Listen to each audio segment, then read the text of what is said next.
Back at Ford Field, the Lions have beaten the Jets and lost to the Browns. Tom Brady and the Patriots have waxed Philadelphia and then held on to beat Tampa a week ago. Down to the field, Tom Lydon. Tom? Thanks, Matt. You know, before last week's game against Cleveland, I talked with wide receiver Nate Burleson, and I told him, listen, you guys got to get in the end zone, because if you don't, this city will be in an absolute uproar saying that this first team can't score. He said, I know. And that indeed was the case. People really complaining about it throughout the week. He knows that they have to score, and he didn't make any excuses for last week's performance, just said that this team will come out a bit more focused tonight. Matthew Stafford just told me before tonight's game that he's not going to approach it any differently. He's really not reading too much into what happened against Cleveland, and he just would like to see this team peak throughout the entire season and not necessarily be at their best in week one. Something to keep an eye on. You know they'll get tested by that New England defense. Matt? Yeah, a couple of years ago, Matt Stafford against the Patriots, 12 of 14, 200 yards and a couple of touchdowns. Jim Schwartz in his fifth year. Great respect for Bill Belichick, who has 205 wins. That's tied for sixth all-time with Marty Schottenheimer. 5 conference titles, that's 1 behind Don Shula, and 18 playoff wins. That is third all-time, 1 behind Shula, 2 behind Tom Landry. Bill Belichick's team flip and decided to receive, so it'll be Detroit's defense on the field first. And Sam Martin will kick it deep. He's been pretty good in kickoffs. Punting a week ago, he admitted he had some trouble with the speed of the game. And it wasn't as much as how quick the guys on the other side are, but it's about anticipating it too fast, which caused him to rush his punts. He feels like he has corrected that problem, and we'll see if indeed he has here tonight. Martin, of course, the 5th round draft pick for the Lions.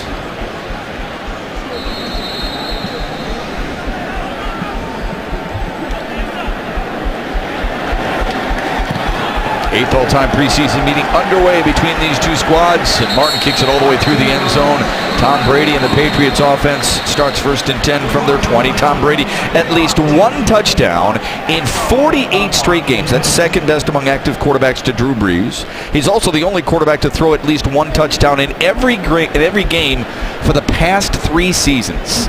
You love him, Matt, because he's a walking statistic. He's unbelievable. I mean, how much you love stats. He wins 78% of his regular season games ever.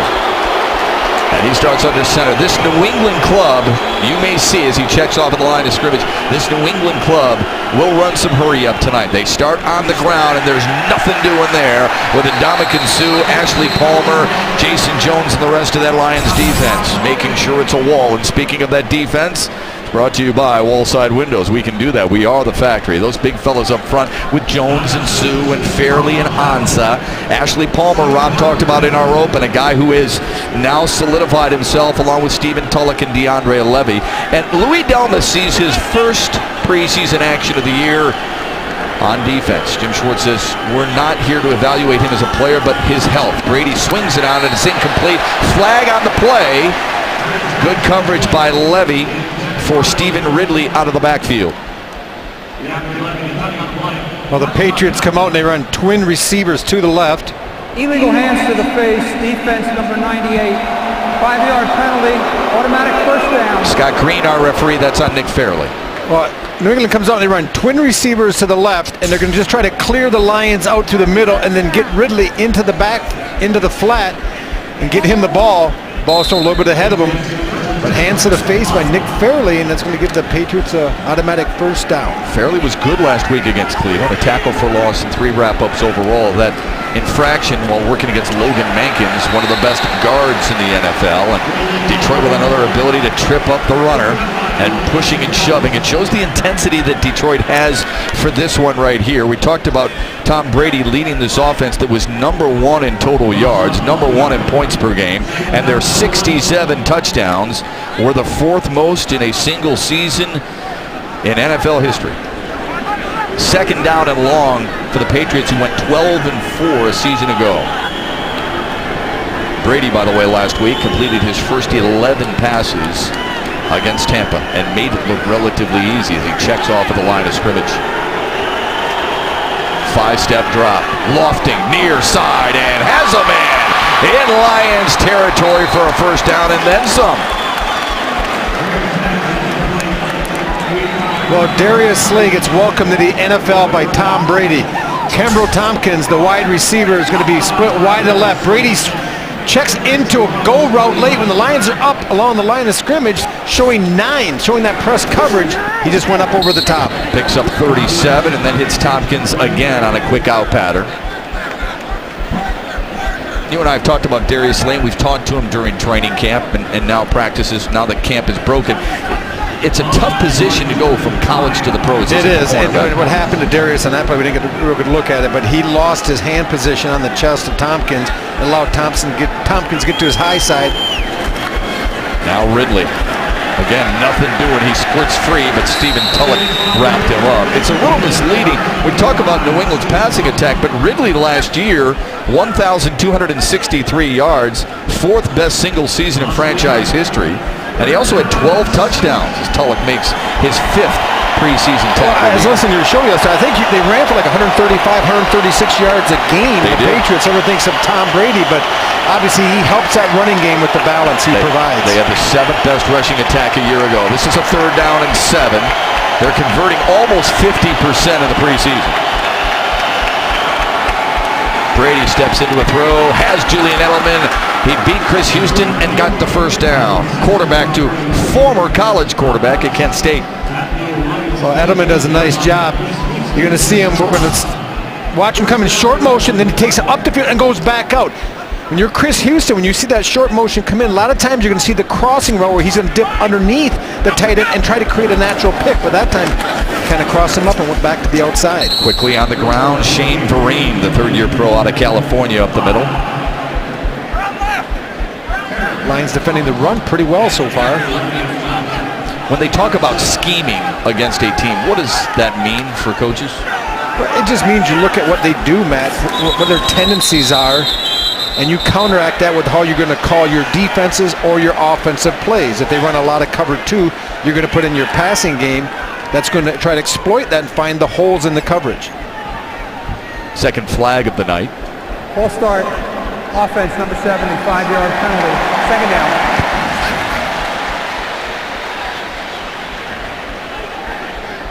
I'll tell you a statistic that absolutely blew my mind regarding the Patriots. They own the top 3 totals in NFL history for most ball control plays from scrimmage. 95, 94, and 2012 a year ago. 2012, they ran, just an absolute monster number of plays. Brady steps into the throw, across the middle, has him, and it's fumbled. Louis Elvis is there. He scoops it up to the 5-yard line and is still on his feet. Past the 10, and the Lions force the first turnover of the night, the 3rd of the preseason, and 3 flags fly. Well, Tom Brady does a great job of finding the hole. We talk about finding the hole in the coverage. The Lions are in the cover 2 with safeties deep. A little ball fake, and he just goes down the middle and finds the tight end, Zach Sudfeld, who Charlie Sanders talked to, really likes this young man. And Glover Quinn committed the fumble. Sportsmanlike conduct, unnecessary roughness, number 98. Half the distance to the goal. 1st down. That's the 2nd penalty of the night against Nick Fairley. But how about the job by Glover Quinn to force the fumble? And they do it against the team that last year was number 1 in the league with a plus 25. Just 16 giveaways a year ago. So now Matt Stafford and the Lions' first-string offense take control just inside their own 5-yard line. They want to move the chains and score touchdowns, said head coach Jim Schwartz. Reggie Bush, the lone setback, and he gets the call. Cuts across the grain and picks up a few yards. Let's take a look at that offense. It's brought to you by Wallside Windows. We can do that. We are the factory. Matt Stafford, 2-year totals of over 10,000 yards. Only Breeze and Brady have more, and he's the 2nd fastest to 10,000 yards. Larry Warford at the right guard spot, a team-high 85 snaps. That's 19 more than anybody else. He starts alongside Jason Fox at the right side. And Bush, as we mentioned, since 2006, no running back has more receptions out of the backfield. And he gets the call again. Shakes his way past the 10, breaks it to the outside, and sniffing that 1st down yard marker. Can't quite get there, but he's close. People think they're going to see a scat back when they see Reggie Bush, but you're going to watch on this replay. He has good vision. He bounces it. He's able to bounce off the tackle. He does have that speed, but he also has some toughness. More toughness than I thought, Matt, when they signed him coming in and over the first 2 preseason games. Last week against the Browns, he got a little bit frosty. He got that personal foul penalty, and I tell you what, he played like a man for that whole series. 8 carries last week against the Browns and 5 receptions. Now Stafford on a 3rd down and short. Pressure comes, throws across the middle. It's caught for a 1st down, and spinning his way to the 20-yard line is Nate Burleson with his first preseason rock this year. Let's look at the New England defense. Big names, especially at the linebacker spot where you got Jared Mayo, who has 100 tackles or more 5 consecutive seasons. Brandon Spikes in the middle, who he says patterns his game after Dick Butkus. Dante Hightower as well at the other outside linebacker spot, the 2nd-year pro out of Alabama. We got a nice matchup up top, bringing Reggie back in, but that's what you do. You had Reggie man-to-man and the linebacker, Dante Hightower. And Bush up the middle with nothing doing there. Wrapped up by Tommy Kelly and Rob Ninkovich. With Reggie Bush in there, with Ryan Broyles when Calvin Johnson is playing, and Calvin Johnson's not playing tonight, it can create some serious mismatch with linebackers and safeties, and we'll approach that throughout the broadcast. Stafford slings it out. Bush, it's too high and through his hands and incomplete. And there's that frostiness you were talking about, Rob. Him kind of giving an extra shove to Kyle Arrington, the 5th-year cornerback out of Hofstra. Well, that ball was delivered high by Stafford, and Reggie took exception to Arrington coming in, delivering a little bit of a late shot. Looked like the ball was clearly overthrown and through his hands. He misses it, and Arrington comes up. But I like the fact that Arrington used his shoulder, Matt. You don't see the crown of the helmet, so defensive backs are slow learners, but they will figure out after a while. Now a 3rd down and 10 for Stafford and the Lions. Pressure comes on a blitz, and he throws it. It connects with Reggie Bush. Stops and starts. 1st down and more. Big wheels, right sideline into New England territory with a bunch of blockers in front and hog-tied inside the 15 by Kyle Arrington. What a throw, but what a play by Bush. Well, they're going to run a screen pass. We're going to stop it on the get-go here. They want to leak. You're going to see Reggie right about. Let it go now. Stop it. You can see the pursuit coming, and it allows it to clean up.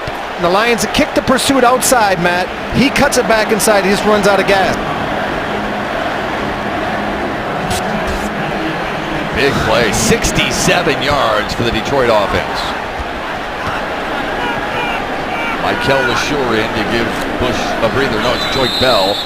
And we might have the penalty against Detroit. Could be illegal motion. False start. Offense number 75. 5-yard penalty. 1st down. You know, Matthew Stafford did a great job on that screen as well because the pressure got to him too quickly. You always hear people complain about, oh, geez, he throws sidearm, his footwork's not good.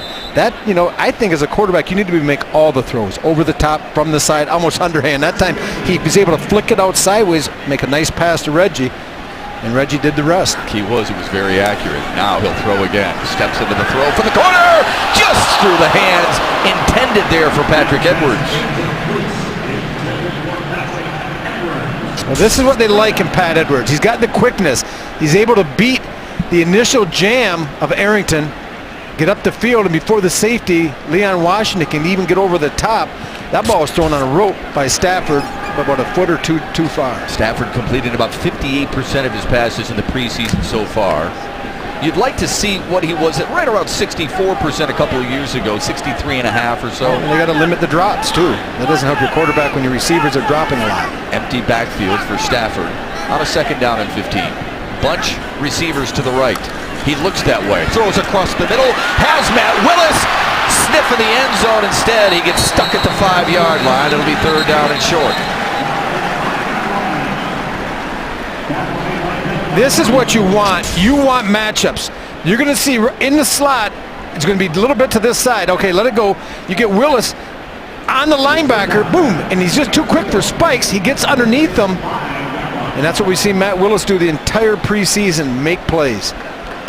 Willis so good against the Jets in the first preseason game here at home. That is his team best 7th reception of the preseason. It's 3rd down and 2. Stafford in an empty backfield set with a 5 wide receiver set. His tight end is flexed to the right. That's Brandon Pettigrew. He looks that way, throws, and it's incomplete. Pettigrew jammed nicely at the line of scrimmage by Brandon Spikes. Well, Brandon Spikes making up for the last play. We allowed Matt Willis to get underneath him. This time from his inside linebacker position, does a nice job getting drop, getting depth, and forcing an errant throw by Stafford. David Akers on for the field goal. 3 for 3 in the preseason. You see the numbers right there. Makes of 47, 35, and 48. This a chip shot out of the hold of Sam Martin. 23-yard attempt. No issue. He's healthy. His leg is very healthy. And Reggie Bush looks like he's in early season form. A sprint of 67 to set up the 3 points, and Detroit's in front first. Cleveland Club only turned it over 16 times a year ago. Tonight they turned it over on their first possession. Louis Delmas scooped it up. Glover Quinn forced it.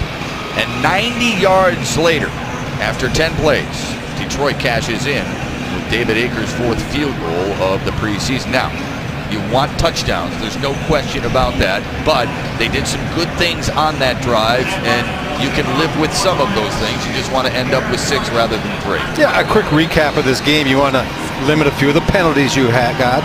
You want to try to create fewer holes in the middle of your field, but you were able to make the fumble happen and recover that and go 90 or 80-some yards for a scoring drive. Sam Martin's got a big leg. New England's going to work on their return. They're going to bring it out, break some tackles, and get to the 22-yard line.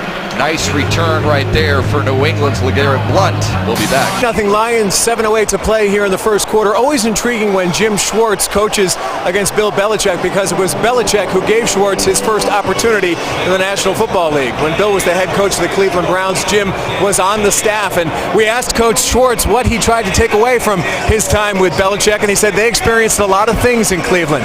They had to cut Bernie Kosar, who was a hometown hero.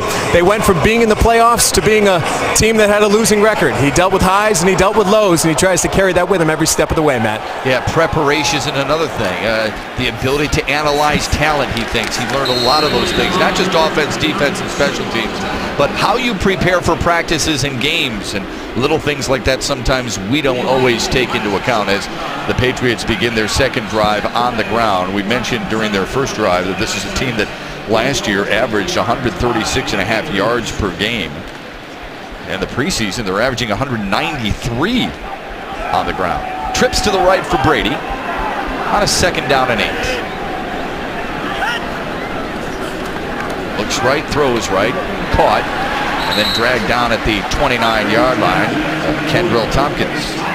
Brady a couple of years ago against Detroit, 11 for 22 for 145 yards, a touchdown, a pick, and he was sacked twice. Detroit would love to be able to do that again today.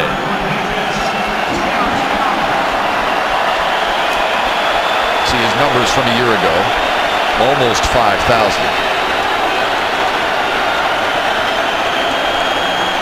This is 3rd down and 2.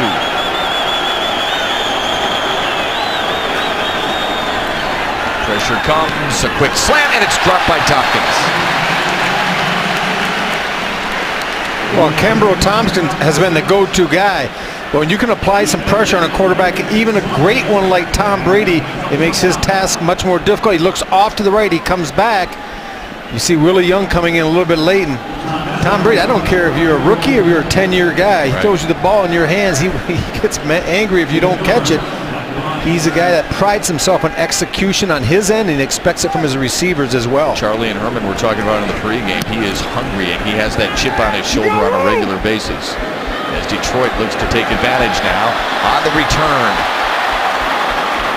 Just shy of the 30-yard line is Stephen Miller. Lions get the ball when we come back, already up by a field goal on the Lions Television Network.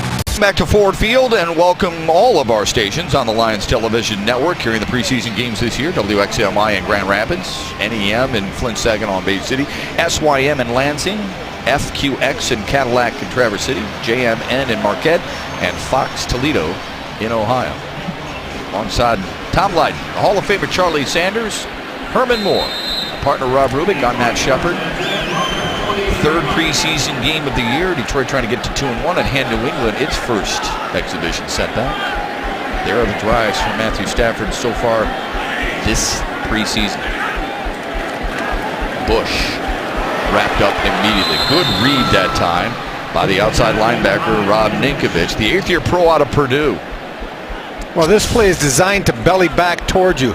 And as Reggie makes the cut, Ninkovich is just squeezing down inside. I'm not sure if he was possibly on a blitz because he wasn't reading anything. He was just coming hot off the edge, and it was just a bad design play into that coverage. Stafford a quick throw, and it's incomplete through the hands of Tony Scheffler. You were talking about dropped passes and how sometimes completion percentages can be misleading. There's a pretty good example right there. Yeah, unless you usually makes that, but that time right through his hands, Matt. Unless you believe it all balances out, is what I was going to say. So I with the bad throws. Yeah, right. Now it's a 3rd down and 13. Scheffler, by the way, just 3 snaps last week against Cleveland. Stafford to throw. Underneath for Bush. Boy, New England quickly recovered to make sure he did not get the first down. Ninkovich again, number 50, and White has been all over the place. 9 fumble recoveries the last 3 years, most in the NFL over that span. Ninkovich, an 8-year player out of Purdue.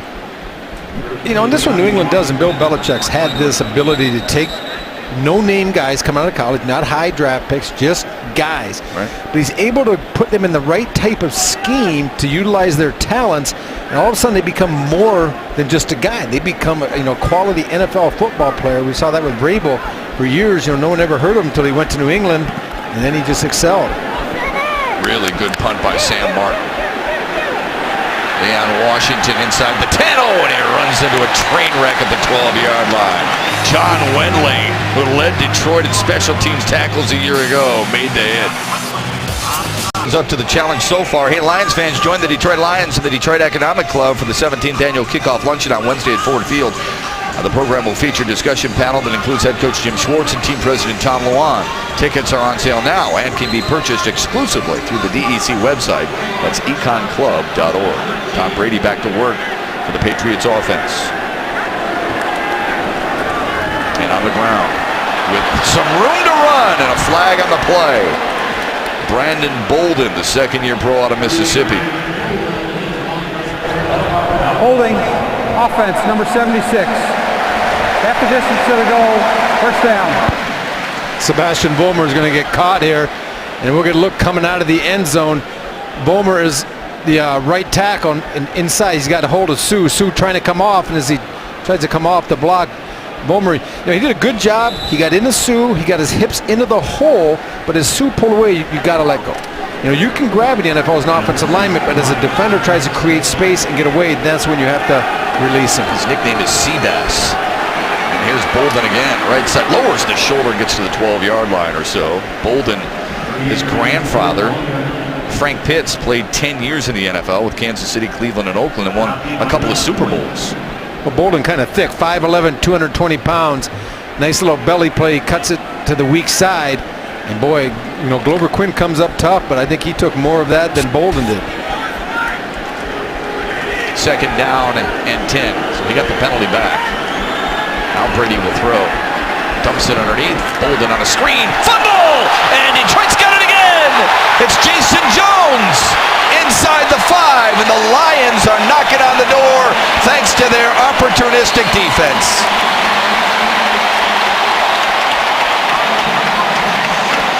Well, this defense is really bringing it today. They're coming in, they're closing, they're finishing their tackles, they're putting a helmet on the ball.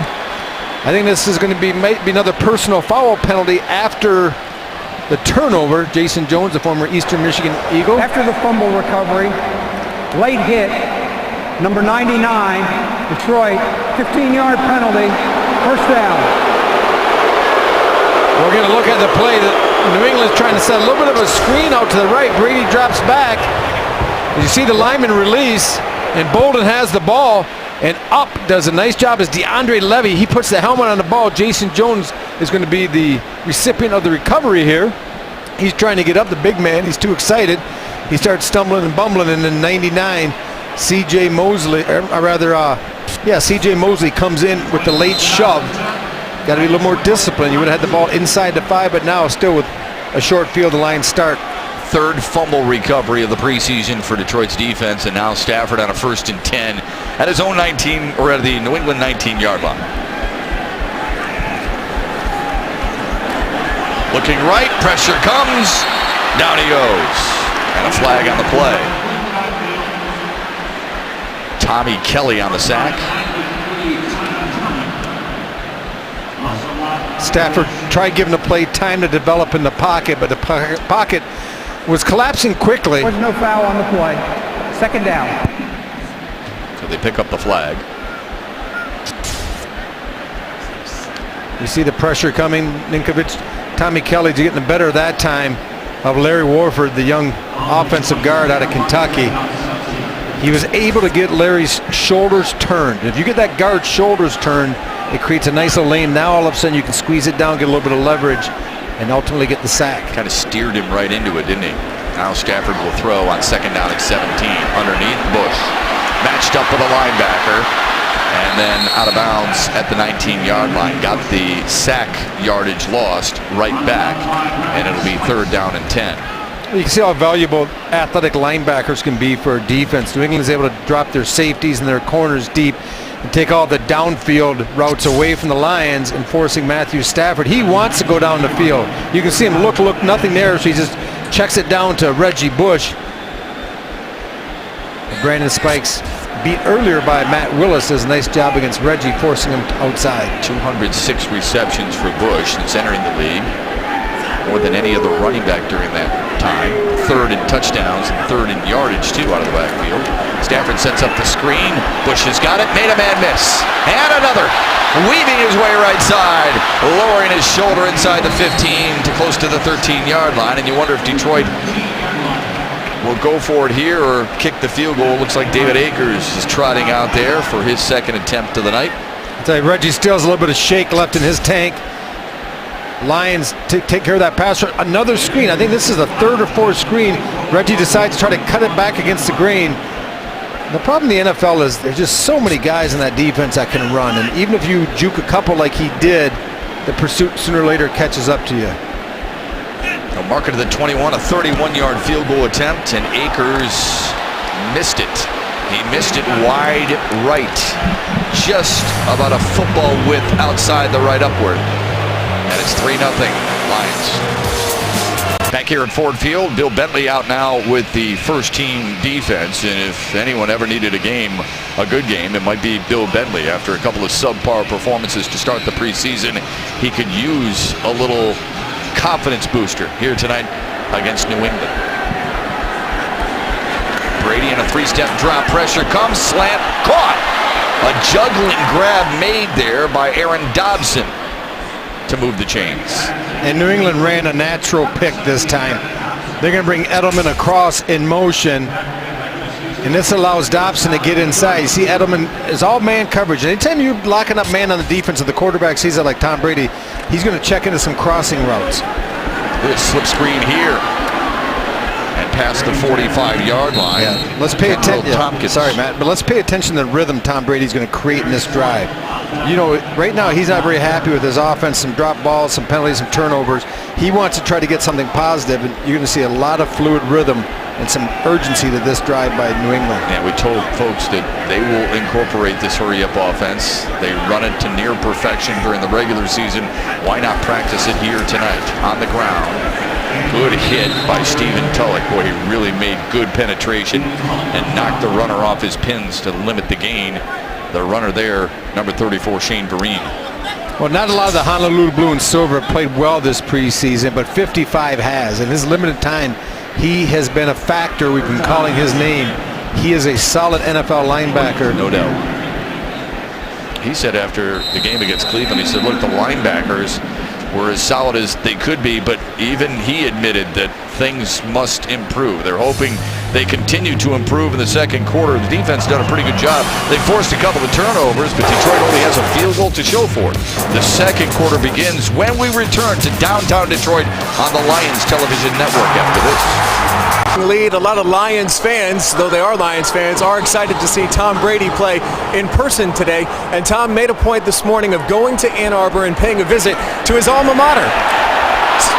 Speaking to the University of Michigan football team, it was a very powerful, emotional speech. He said that the greatest honor he has ever received as a football player was when he was named captain of the Michigan football team. This is a guy who has won 3 Super Bowls, who's been named MVP of the Super Bowl twice. And he looked these players in the eye and he said his greatest achievement was being picked by his teammates in Ann Arbor to lead the Wolverines when he was there from 1995 to 1999.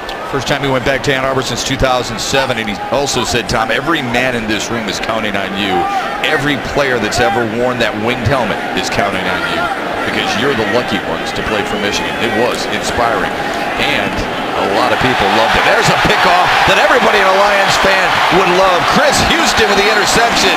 He picks off Tom Brady. It's the 3rd forced turnover by the Lions defense on this Thursday night. And New England is just running pick play after pick play, and they don't get called. And you're going to see here it kind of backfires on it because Tom Brady throws into a cluster. They're running a pick outside, and Chris Houston just gets picked. So he's sitting in the spot, Matt. He doesn't run with his guy, and by getting picked off, he's right there when the ball is delivered. Houston, a couple of interceptions a year ago. Detroit, not nearly enough that they wanted, just 11 interceptions. That ranked 23rd in the NFL. Now they've set up the offense for yet more good field position at the New England 37. Stafford to Bush. Bounce into the outside, lowers the shoulder right in front of Tom Lydon. And let's go down to the field for Tom Lydon's update. Tom? Matt, quick update for you. Just informed by the Lions staff that Glover Quinn has tweaked his hip a little bit. He is questionable to return to this game. I didn't see it happen. Maybe we can try to find a replay of that and see exactly when it took place. But Glover Quinn questionable right now, a little tweak of his hip. Yeah, last defensive series they had Chris Hope and Don Carey in there playing the safety positions. They saw enough of Louis Delmas. He recovered a fumble earlier in his preseason debut. They don't need to see him anymore. Stafford out of the gun with Pettigrew in motion on a 2nd down and 8.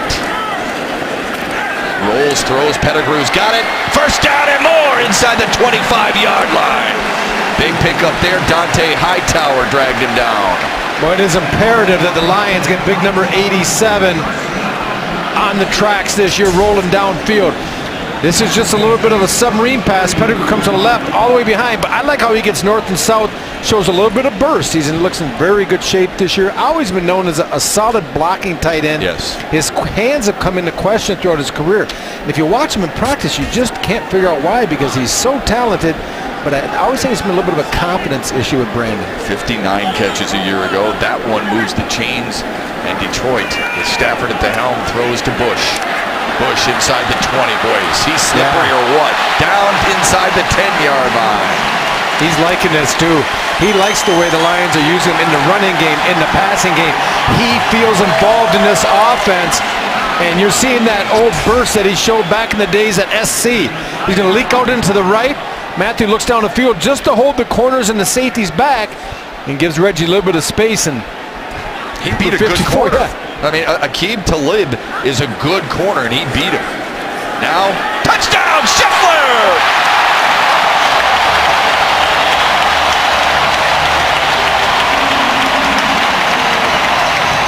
And that is just what the doctor ordered for this Detroit Lion football team.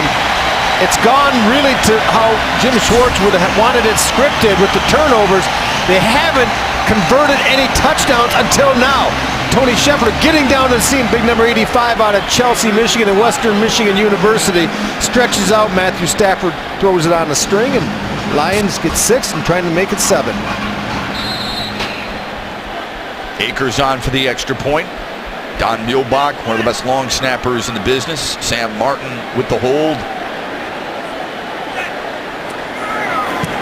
And it's perfect.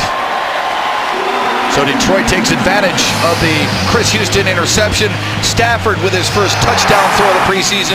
Scheffler with his 2nd catch of the exhibition season. Big plays made by that Lions defense so far in preseason game number 3. The latest, Chris Houston intercepting Tom Brady. Moments later, it was Matthew Stafford to Tony Scheffler 4 plays, 37 yards. That 9-yard touchdown grab puts Detroit in front 10-zip.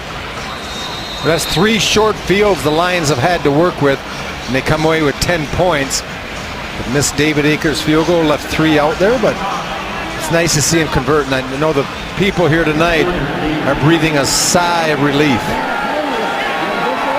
Now New England goes back to work. Oh, what a big hit. But Detroit special teams, let me just say this real quick. Their special teams have been a lot better this year, at least in the preseason, than we're used to.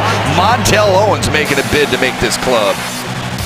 By 10, let's take a look at the stats so far, brought to us by Comerica Bank.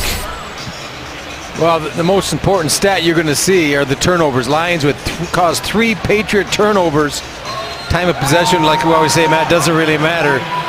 136 passing yards for the Lions in the first half. Obviously, that long one, 80-yard plus by Reggie Bush, padded that. Now on the ground for the Patriots, trying to maneuver their way downfield. They have moved the ball relatively well, but they've turned it over, as Rob mentioned, the 3 times. Detroit forcing a couple of fumbles and the interception.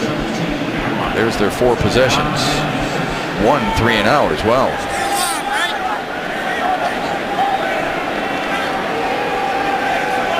See the bunch formation set up high to the left. 2nd and 6 for Brady. Pressure comes, and down he goes, Jason Jones.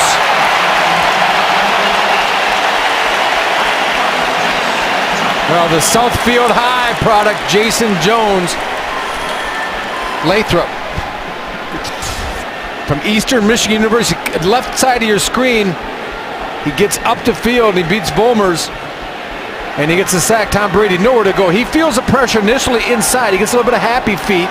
And once you get forced out of the pocket, if your ends are getting that good upfield rush, you're running into harm's way if you're the Patriot quarterback. Bill Belichick said this Lions front 4 will give us a really good test this week. And the front 4 has done a nice job.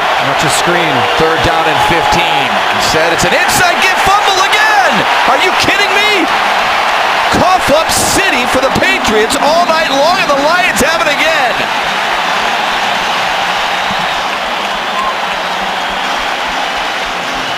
Well, I called screen, and they ran the other one that you might see in a 3rd down long in your own end, and that's a draw. We're not sure. It might be Shane Vereen, number 34. There's some scrumming going on the bottom of the pile, but we'll get another look at it. They're going to run something safe, supposedly. Out of your own end, you're just going to run the draw. Allow the defensive lineman to rush up the field. And then you just try to run underneath the pressure. But Bill Bentley, I believe, 28, sneaking in on a little corner cat. He hits Vereen and causes the ball to come loose. And Ziggy Ansah looked like he recovered. Remember, at home, preseason opener, first drive of the Jets, he picked off Mark Sanchez and rolled in 14 yards to pay dirt. Bill Belichick will look at this film and make sure he didn't eat before he does, because this will make him sick to his stomach. See if the Lions go for the jugular here on the first play. They give it to Bush, made a nifty move, but he'll lose yardage. Good traction by Dante Hightower. Well, and the Patriots, the Lions are going to try to kick out the defensive end. Robson, 67.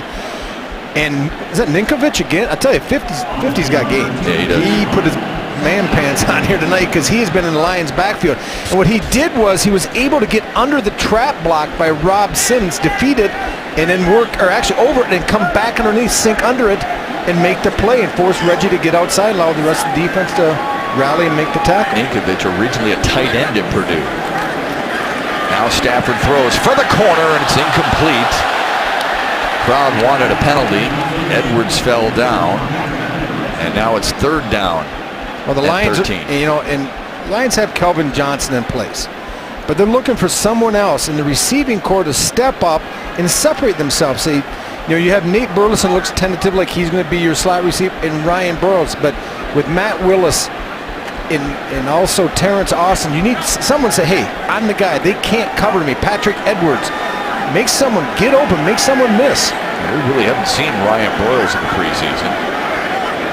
And Matt Stafford called him his move the chains guy.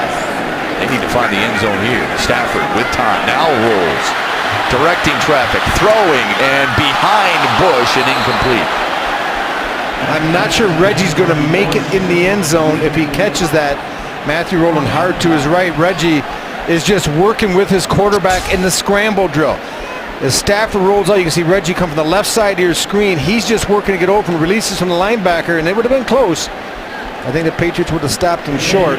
Lions forced now third time, Matt, that they get a turnover deep in New England territory or forced to attempt a field goal. It all started on the first down play where they lost yardage. It'd be nice to have number 81 in those situations when you get deep like this, though. 31-yard field goal attempt for Akers. This one's right down the middle, and Detroit bumps their lead to 13. Could be worse for New England. Could be a lot better for Detroit.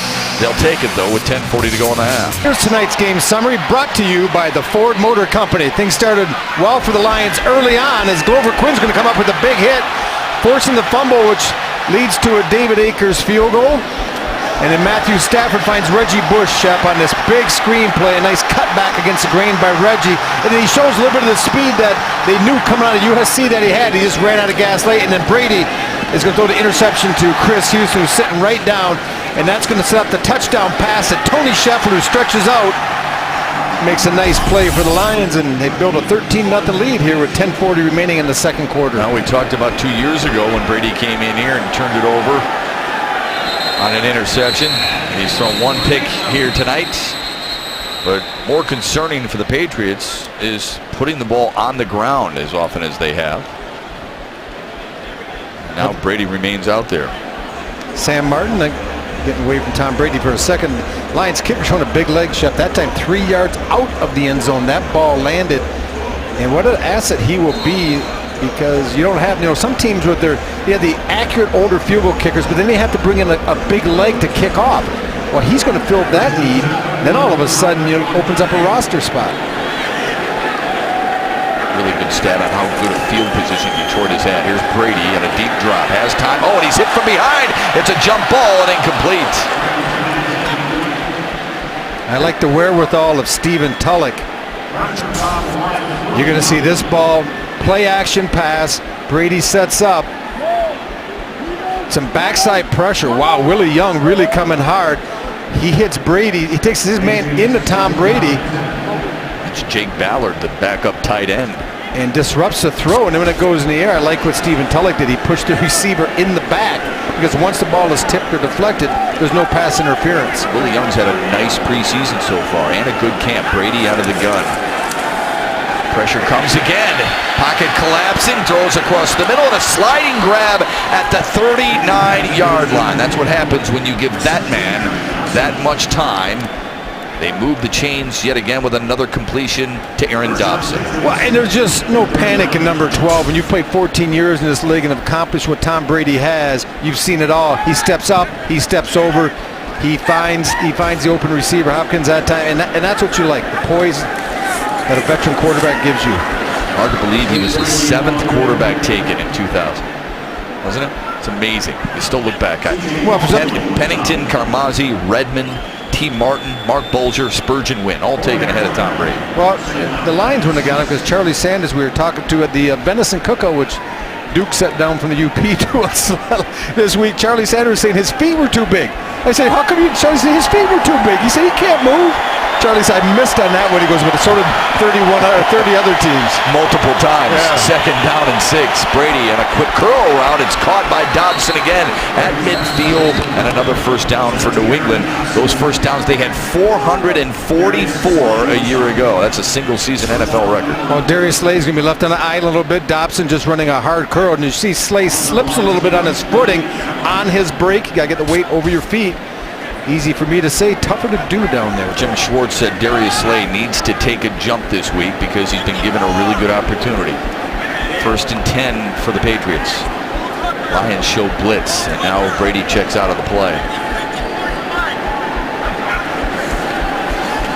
3-step drop has Julian Edelman, and he's pushed out of bounds at the 44-yard line or so. Edelman, you and I saw at Kent State, he was a quarterback there and broke all the records set by Josh Cribbs as a quarterback running and throwing the ball. I tell you, he has some of Josh Cribbs' quickness. He does not have Josh Cribbs' speed, though. Josh Cribbs has cartoon speed. There's a good look at Edelman. Kind of stepped right in. You know, that's we talk about a system. When Wes Welker is gone now, you're going to see Edelman and Danny Amodella. Also, you know, he's not playing here tonight. Amendola not even on this trip.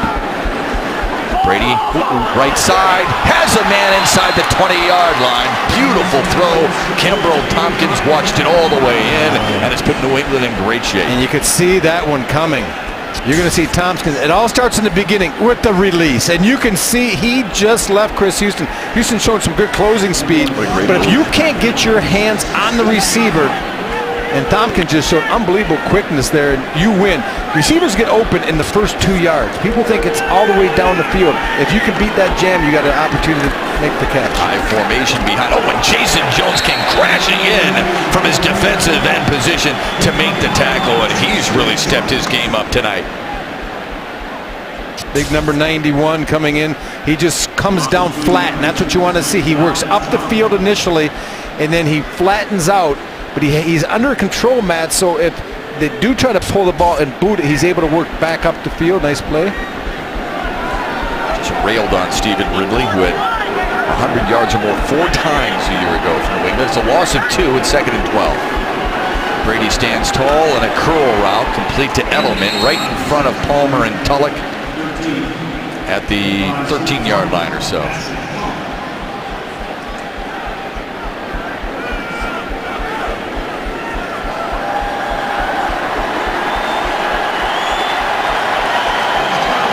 There's a 3rd down and 7 for the Pats. Last year in the red zone, 70% touchdowns, Rob, number 1 in the NFL. Edelman comes in motion. Brady to throw, pressure comes, eludes it, back of the end zone, incomplete. I think Tom Brady, he's got to take a little bit of the blame for that one. He has time initially, then he feels some late pressure, and he's going to slide to his left. I believe it's Aaron Dobson coming open, and Ndamukong Suh got to be careful there. A little bit of a late shot on Tom Brady. Well, that's one of the poster boys for the NFL. You got to be nice, play nice when you're playing against number 12. But Tom really has to make that throw because Dobson was open in the back of the end zone. Steven Gostkowski is on for the field goal. This will be a 31-yard attempt. Led the NFL in points last year. And that one is through for the 4th-round draft pick back in 2006. Patriots finally on the board, but Detroit leads it by 10 with 7:05 to go in the first half. Well, tonight is game number 3, but be sure to join us again next week as the Lions travel to Buffalo to finish out the NFL preseason against the Bills. Lions tailgate will kick off our coverage at 6:30, followed by the game at 7. Your home for Lions football is right here on Channel 7 WXYZ in Detroit. Jim Schwartz will join Tom Lydon at the half. And Tom, Charlie, and Herman will have a lot of things coming your way, so make sure you stick around. That's about 7:05 from now as Gostkowski kicks it deep. And that's through the end zone as well. Stephen Miller, no chance to return, and Matthew Stafford out for maybe another series here. He played into the 3rd quarter against Cleveland in the 3rd preseason game back in 2010. Played 2 series last year and played 5 series against New England in 2011. Back out there again with the first team unit. Remember, no Calvin Johnson. Patrick Edwards has taken that spot. He's split wide to Stafford's left. Burleson is to the right, and in the slot is Tony Scheffler, who has the touchdown grab tonight. On the ground. Pretty good hole there. And not a bad run for Detroit. It's the first time we've seen Montel Owens carry the football. And Riley Reef, the left tackle, is going to be right here. Let's watch him. Let it go. He squares up. He stays up. He stays on. He creates a seam. He gets movement. That's a very good job by the former number 1 draft pick out of Iowa. The coaches say was born nasty. It's that wrestling mentality that he has. 2nd down and 4. Owens again. He just fell down. Just fell down. Well, they're going to call it a fumble, and they'll give it to the Patriots. Never gets hit. and fumbles the ball. Chandler Jones in on it. Second year pro out of Syracuse. Very strange play. Let's hope he doesn't hurt himself. He plants. Knee buckles a little bit. He goes down. He's not touched. I might have to replay this one and look at it because we'll get a better view. This will be a nice view from the side. If he's down on the ground and he does hurt his knee, he just sets the ball down. Right. I think he thinks he's tackled even though no one's touched him. Yeah, he's injured. And Jones saw it all the way. We had mentioned back in our preseason opener the new turf here. Tom had talked about the new turf and some of the players still trying to get used to that. Montel Owens, but when something like that happens, the worst thing comes to your mind, and that is an injury. The knee buckling there kind of confirms it. And Montel Owens was going to be a big part of this team's special teams unit too. Yeah. He's a really good special teams that's why player. they brought him in. They didn't bring him in necessarily for his running back skills, but he is a good cover guy and a hard competitor. But I'm just wondering what the NFL rule is because he's down, and you can take a knee on a kickoff, and you know what I'm saying, and you're automatically down with no one touching you here. Where he sets the ball down on his own willing because he's hurt. The ruling on the field is the runner went down because of injury, gave himself up with possession of the ball. It will be third down. The play is dead at that point. Third down. That's exactly what you were talking about. I was just saying, and that is the right call. And that's a great rule the NFL has instituted for the fact that that ball came out for one reason. The guy, just injured his leg, and he buckled underneath him, and he released the ball. Let's hope he's... You wonder if he's even injured more after Chandler Jones was all over it. Well, yeah, I mean, you can't blame the Patriots defense either. They see a loose ball coming, and no one's touched the runner. You play to the whistle anyway. So that's just a smart play on the part of Chandler Jones out of Syracuse. Third down and 8 for Detroit.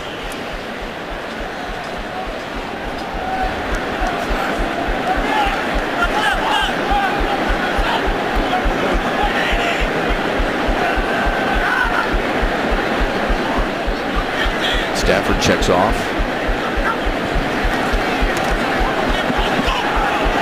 Throws, and it's incomplete. Burleson fell down, got back up, couldn't corral it, and Detroit will punt it away. Trying to find Nate Burleson, just ran about a 12-yard curl. But you're going to see what Matthew Stafford sees. Top of your screen, Burleson trying to get him up the field. He's going against Aqib Talib. I mean, where are you going to throw that football? There's no separation. And people say, oh, geez, Stafford threw another poor ball. Well, if there's no one running open, he's just trying to make a play. This one's returnable by Washington. Inside his own 20. And tripped up at about the 30. Don Muehlbach went down. Travis Lewis was down there quickly. So was John Wendland. We talked about our Arby's halftime report. Tom Lydon will talk with head coach Jim Schwartz. Highlights and stats from the opening half. Plus the Hall of Famer Charlie Sanders and Herman Moore will join us with their perspectives on the game so far. Let's welcome in Tom Lydon. Tom? I want to talk about the injury to Montel Owens. One thing that the Lions have been able to avoid throughout this preseason for the most part has been injury. And even more so than in a regular season game, I think players and teammates get so frustrated when one of their teammates gets injured, particularly in a preseason game. And we saw a little tweak on Glover Quinn's case, but that one of Owens looked a little bit more severe. And you could just sense the frustration, and you could sense the empathy from his teammates here on the sideline. Yeah, the disappointment, right, Tom? Because they're going through those practices every single day with these guys. They know how hard players are putting in work and trying to get, if not on this team, on tape. Yeah, and it's their livelihood. I mean, they have families, and they come in here and they're giving everything they have. They're grinding it out for the 3 weeks of camp, and then that happens in the third preseason game. It's tough to take. Patriots on the ground, nowhere to go. Good job by Devin Taylor, the rookie out of South Carolina. We've seen some changes for Detroit, even though you see Ndamukong Suh and Willie Young out there. There's Rasheed Mathis in his 10th year out of Bethune-Cookman, who Detroit brought in this week, getting some work at the nickelback spot. Ron Bartell wears 31 in blue. He's taken over for Chris Houston, with Darius Slay remaining at the other cornerback spot. It's second down and 10 for New England.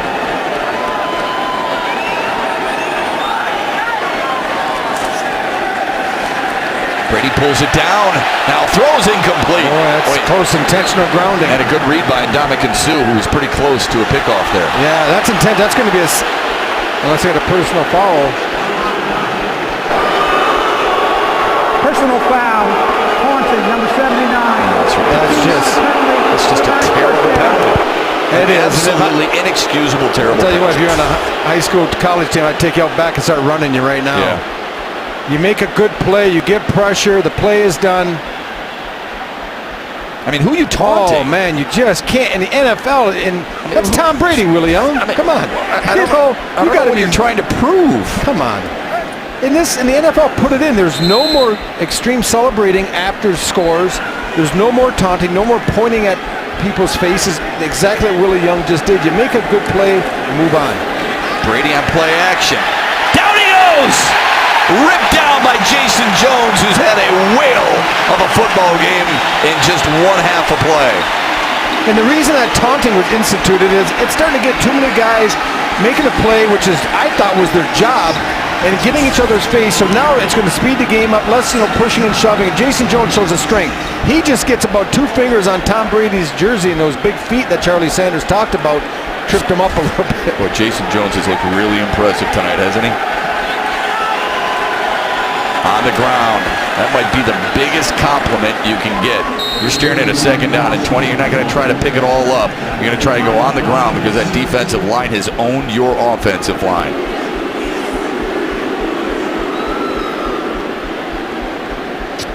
Okay, look from behind. Just a little underneath handoff. Suh gets doubled and blocked down. Still comes off and gets in on a tackle. That's a heck of a play by number 90, Ndamukong Suh. What did Bubba Baker tell us last week? He's unblockable. I mean, he's just an man-love beast. Yeah, he's incredibly tough. Now the screen play and close to a 1st down as New England continues to go to their go-to guy, Kimbrel Tompkins. They're going to be short. It's going to be a 4th down and 1. And forced to punt once again.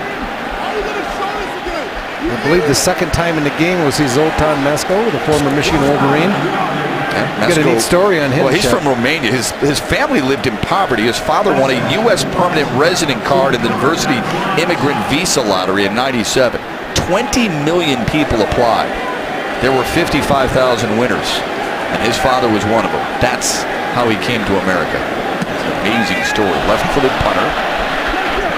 Stephen Miller says, "Get away from it," and it rolls inside the 15. Well, it wasn't Zoltan Mesko punting it there. It was Ryan Allen, but who cares? Mesko's a good story anyway.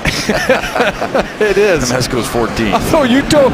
We were talking before the game, and you're relaying that story to me. You said there's look at Ryan the Allen, back of the guy that will not be punting this year for Ryan Allen. He's going to be Zoltan Mesko. They are together, but 2 left-footed punters. But you were saying that there were 20 million applicants and they only kept 55. I thought you said 55, not 55,000. Well, your odds are a little bit better.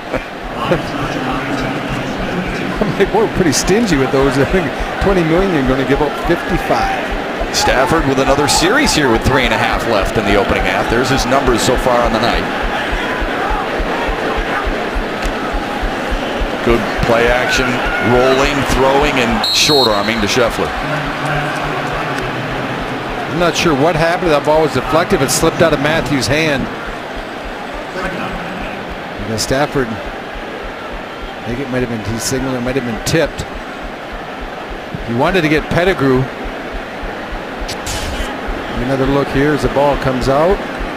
Yep, it is tipped. Let me guess who it was. It was Ninkovich. Number 50's been all over. He and Jason Jones have kind of dominated. Ndamukong Suh's had another really good game.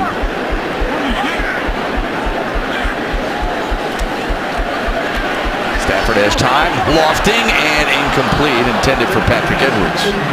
Safety over the top, help by Steve Gregory. Kyle Arrington, that would look like a cover 2 man. They had that 2 high safeties in the corners locked on the receivers. In a basic 2 mat, they just funnel them and release them after a few yards, that time running with them the entire way.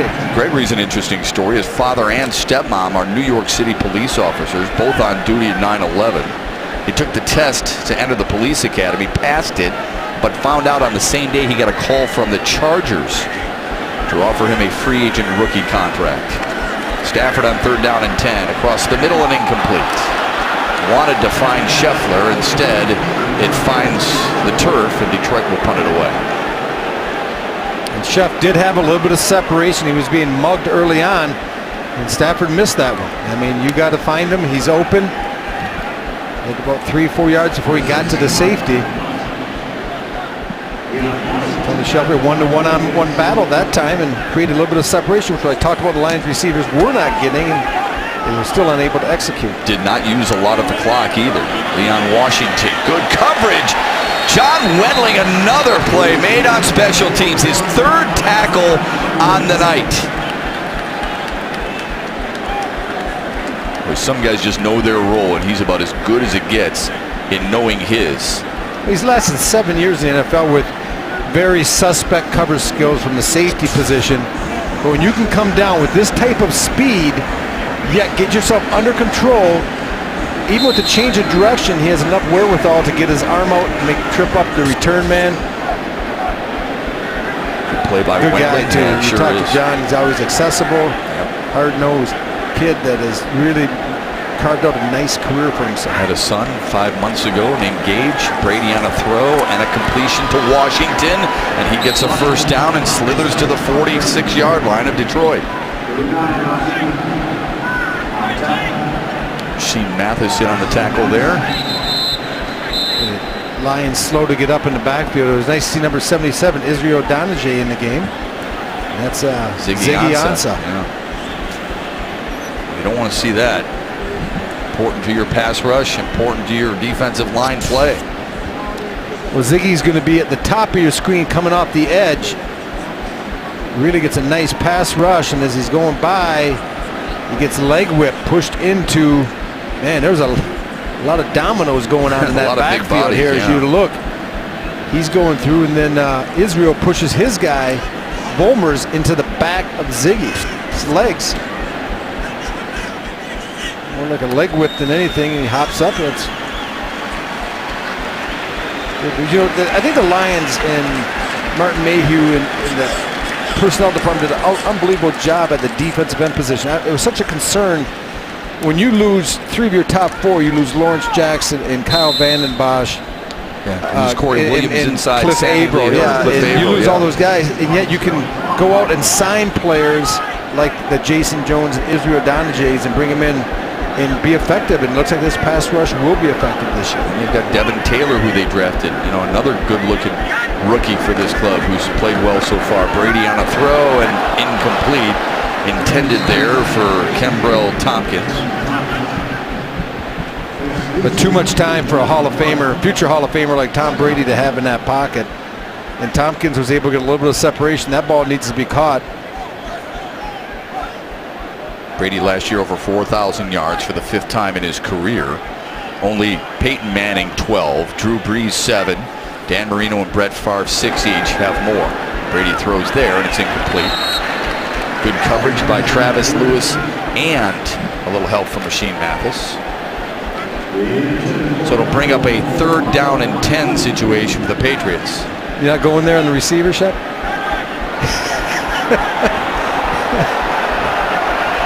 Come on, we got to try it one time before the half. 3rd down and 10. It's a challenge, there's no question. We'll explain here in a moment. 3 wide receiver set, but then 2 bunch to the right. Brady stands tall, throws, and it is caught. Enough for a 1st down? No, just shy. Michael Ohomanawamia in on the tackle, or in on the reception.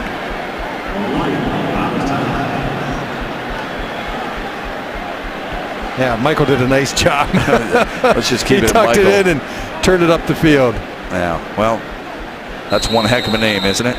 I think I'll buy a vowel, Alex. Thank you very much. It's 4th and short. Detroit up by 10 at the 2-minute warning against the Patriots. Fans can breathe a sigh of relief. Ziggy Ansah is back on the field. He spent just a few short moments on the bench with the trainers looking at him, but I guess they just rubbed a little bit of dirt on it, and he's back out there on the field. So 2 minutes to go, and the Lions are sitting on a 13-3 lead here as the Patriots have the ball. Where'd you get that dirt, Tom? Comerica Park? Apparently they have a little jar, Matt. They got a jar underneath the training table. It's the magic dirt. They just pick it up and rub it on there. It really is amazing. Ansah is such a specimen, a really good player. And I don't know if New England got the first down. No, they're short. Backwards. James Devlin was the ball carrier, and I don't think he got it. They ran right at Ziggy Ansah, and Detroit forces it over on downs. Well, it's one of the most difficult things to do in the National Football League is running up the middle on a 4th and short when people know you're going to run up the middle. Right. You just got too much strength in Ndamukong Suh and Nick Fairley and Ziggy Ansah. Too many big bodies in there to move for those offensive linemen. You bench 450, I bench 450. It's a stalemate, and we're going to stop you for a yard short. Speak for yourself. No, that's kind of like I get it. Right.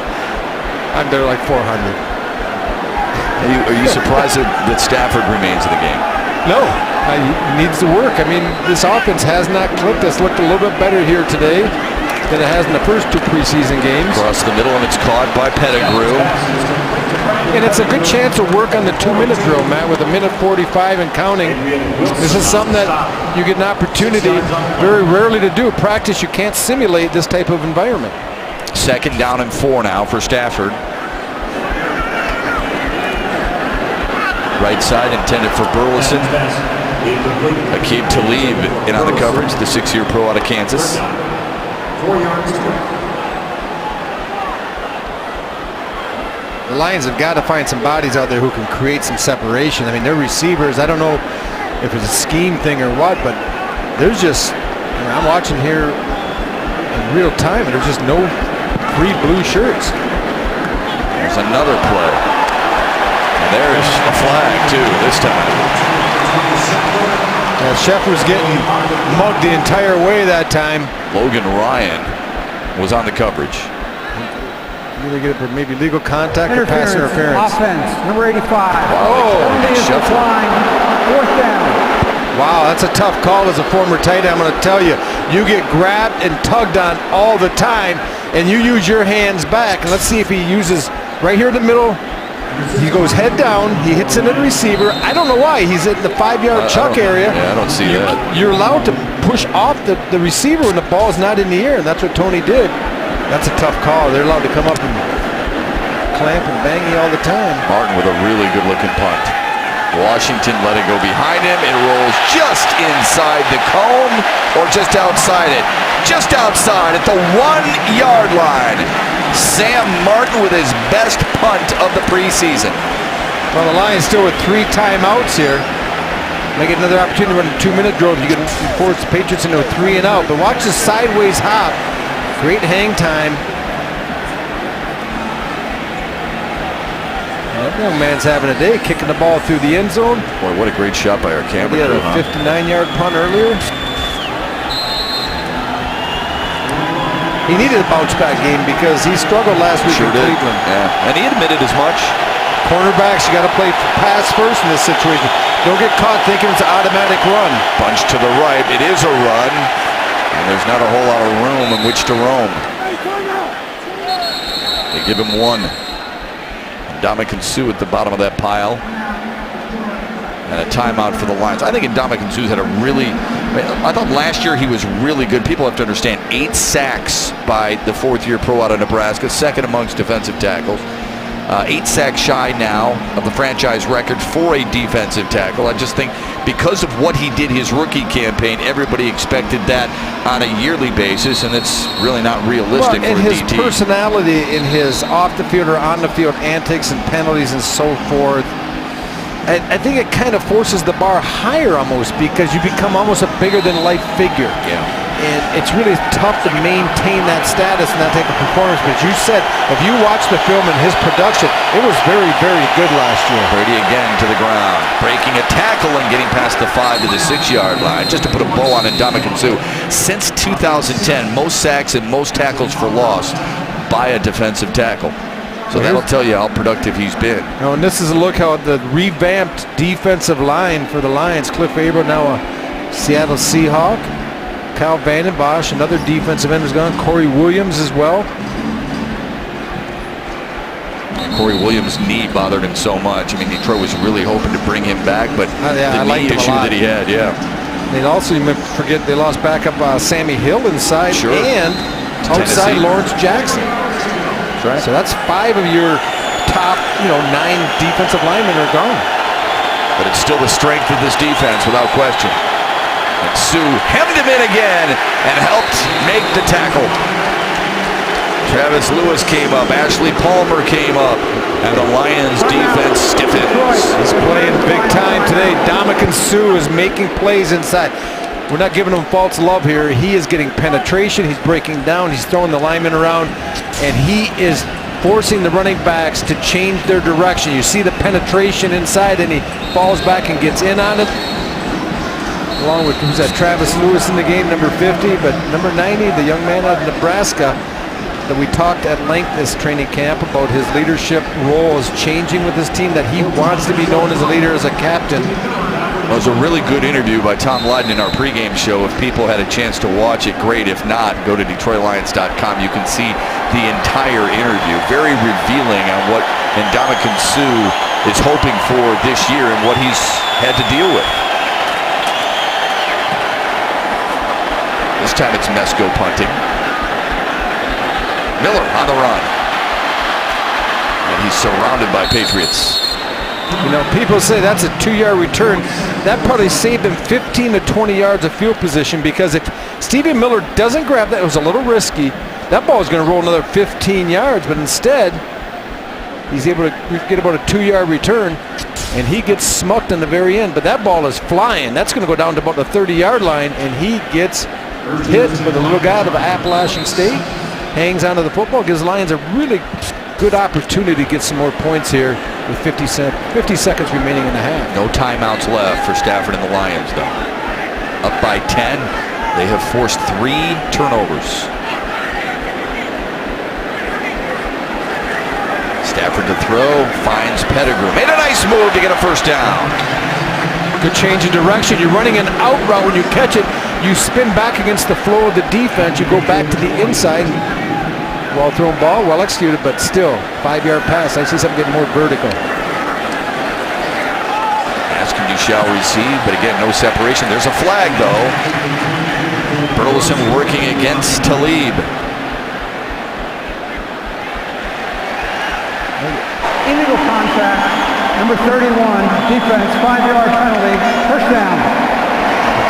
But if you watch this entire first half, we see Nate Burleson, Talib puts the right arm out 10 yards down the field to impede the path of Nate Burleson. That's an easy call for the official. But the defensive secondary is winning this war tonight with the Lions receivers. There's no doubt. And that puts a lot of pressure on number 9. And, Scott Linehan's got no small task here the next couple weeks to try to create something in this scheme to get some bodies running free and allow Matthew Stafford to find them. Stafford, the second fastest quarterback to 10,000 yards. Only Kurt Warner got there quicker. He'll throw underneath. It's caught. And Edwards is dragged down shy of the 30-yard line. New England will give him that all day long. Well, no timeouts either. With 17 and counting here. The Lions probably going to spike the ball. Stafford clocks it with 10 seconds remaining. Enough for maybe 2 plays. Well, it's going to be 3rd down. So I'm going to think one play and maybe throw it in the end zone, but this is where you'd like to have number 81, Kelvin Johnson, to throw it up. But instead they're going to take it and bring in David Akers. Give David a little more work here, Matt, in the first half. Sam Martin will put a knee down at the 39-yard line. That's where he'll mark it. This will be a 49-yard field goal. Akers 2 years ago set an NFL record for field goals made in a season and points in a season. Well within his range, drilled one from 63 not too long ago, and through the uprights. A lot of leg. Yeah, pretty rotation, no doubt. He's the best kicker in camp, and Detroit now leads at 16-3 with 5 seconds left in the half. Well, we get a look at David Akers. Keeps his head down. He's like a good golfer. Follow through brings him up. I wouldn't know. And Jim Schwartz approves. Yeah, it's some good situational football for the Lions here. A couple opportunities with the 2-minute drill. at the end of the half.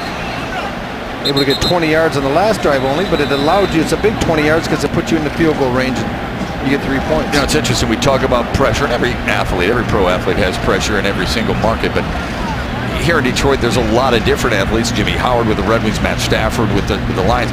David Akers, not that he's at the top of that pressure list, but he's got some because of who he's replacing. Absolutely. The Lions, since 1979 or 1980, have had 2 kickers. Right. Eddie Murray, and really good ones. And really good kickers. So now you bring David Akers, who's been an outstanding kicker in his career, but coming off a tough year, fighting injury, and his numbers were down, and it's tough to replace almost 2 legends, let's say, as the kicking position in Detroit. So after Edelman takes a knee, one might assume that Tom Brady will do the same with 3 seconds left. Who knows? Detroit up 16-3.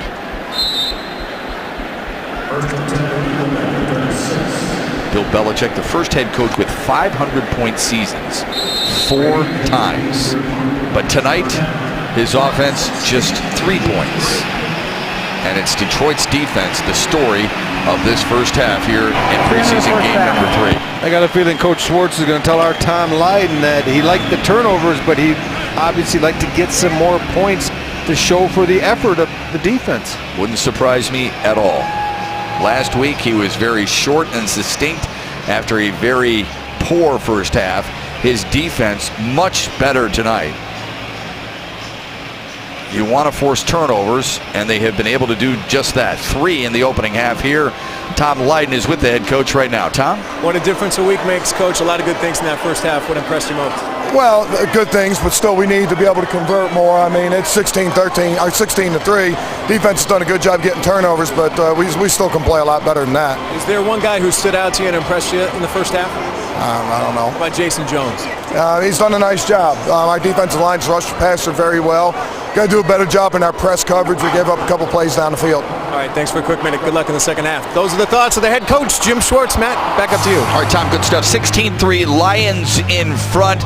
First team offense gets the touchdown that they've been desiring, but they could have had more. More to come with a halftime show brought to you by Arby's when we come back to Ford Field on the Lions Television Network. 1 half in the books, and the storyline is all about Detroit's defense and the number of turnovers they forced. 4 in that opening half. Jim Schwartz very pleased with that, but he would like more than 16 points off those turnovers. Absolutely. You want to be more efficient with your offense when you receive those short fields against a good football team such as New England. You want to make them pay for it, and the Lions did a little bit of damage, but could have done more, as you said, Matt. Now, the big story so far this season, or this preseason, has been the first team offense. Let's take a look at our first half big play, or a big picture play of the half. It's brought to you by Gardner White Furniture. Boy, Reggie Bush made something out of not a whole lot here. And Reggie will get a lot of the credit, but you have to give Matthew Stafford some as well with the little sidearm sling. Caught Reggie right in stride, allowed him to hit the edge with speed, and then one nice cutback move, and maybe later in the season, when he's in a little bit better shape, he might not run out of gas quite as bad. All season long, you can register to win a big picture package from our friends at Gardner White. Watch all your sports in style with a room full of furniture and a big screen TV, all from Gardner White. All you need to do is log on to WXYZ.com/Gardner White to enter. Entering the ball game, Kellen Moore. Kellen Moore taking over this second string duties because Sean Hill is unavailable. And you see what he's done so far in the preseason. And this is a big drive for Kellen Moore. Actually, this half, I should say, he's definitely on the bubble. The Lions, it's not guaranteed they're going to keep 3 quarterbacks. And if they decide to keep 3, Kellen Moore is not a lock to be that 3rd. So he needs to produce here. He needs to show the coaches why the team should head into the regular season with 3 quarterbacks. And Ryan Broyles is into the game. Moore will throw, set up a little bit of a screen there to Joyke Bell, who stumbles his way past the 30. When we talk about someone who needs to be productive as Kellen Moore, number 35, Joyke Bell has been nothing but productive last season and even so far this preseason. Now that time his mind got a little bit ahead of his legs. He took off too quick and stumbled, but still got enough to pick up the first down. I like the play call, a little bit of creativity, fake the reverse, a little bit of throw underneath screen to Joyke Bell. 6 carries, 5 receptions, now 6 receptions on the preseason for Bell, who trails only Michael LaSure in yards gained on the ground. And we'll pass him on this carry right here as he breaks the tackle past the 40, tugs his way into Patriots territory. Boy, he just keeps on churning those legs. Yeah, you know how I am, Shep. I've been a fan of Joik since he joined the Lions in training camp. He just is efficient. He makes the first guy miss. He can break tackles. He's a physical runner. We get another look here quickly at it. Good kickoff block by number 65, Dylan Gandy. He gets up on it outside, and he's a big, strong 225-pound back who can get you the extra yards. Squares his shoulders well. We get another shot here. Close to the New England 45. I spoke with Joik Bell's college coach, Paul Winters, at Wayne State the other day. And he uses Joik Bell as motivation, as an example, as a symbol for Warriors football, but not just for football, but for perseverance, because Joik Bell had some adversity in his career early He did, on. and he also said that we're coming back and getting his degree and so forth, that, Coach Winters told his players, because everyone's not going to be an NFL football player. No. Very few actually make it, but the type of character that Joik has is what Coach Winters is most proud of. Second down and 7 more. Dumps it underneath, intended for LeSure, and incomplete.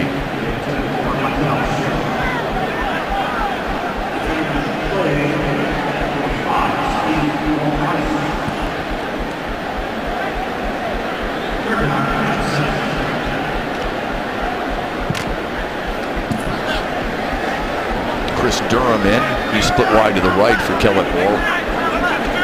Ryan Broyles is in the slot. Now Matt Willis comes in motion.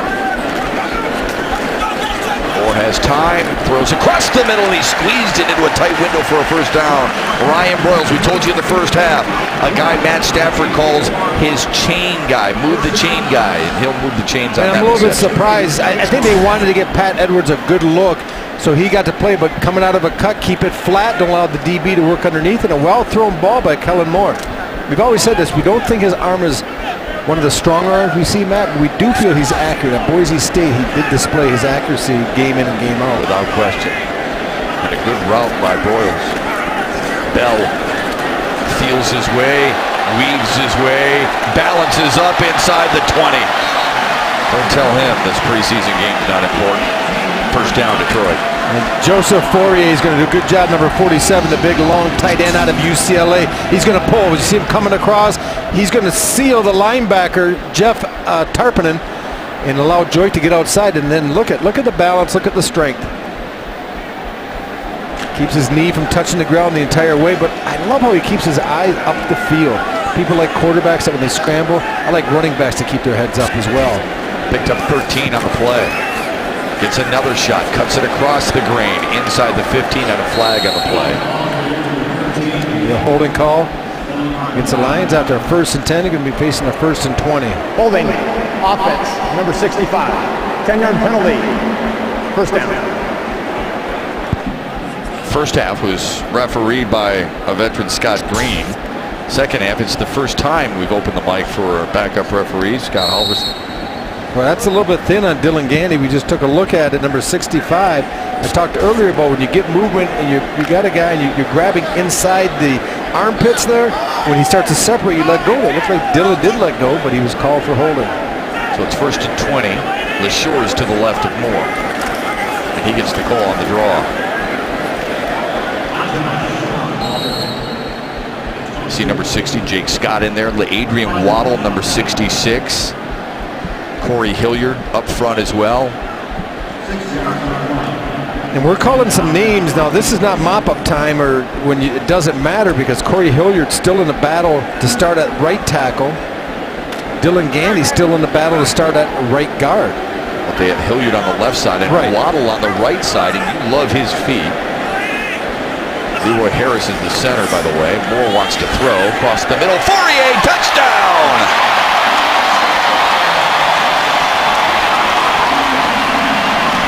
What a thrill for Joseph Fourier.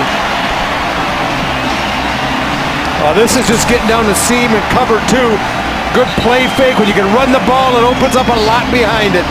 Joik Bell helped that, not even in the running game that time. Kellen Moore finds Joseph Fourier getting down the middle of the field. 6'8" tight end out of UCLA. And then a boot to our right.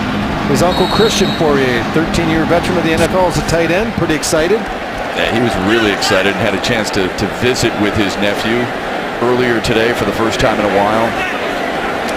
The extra point by Akers is through. Impressive opening drive in the second half for the second teamers. They roll down the field to bump the lead to 20. The Bloodlines run deep. Christian Fourier, the uncle of Joseph, in the New England Patriots broadcast booth to our right.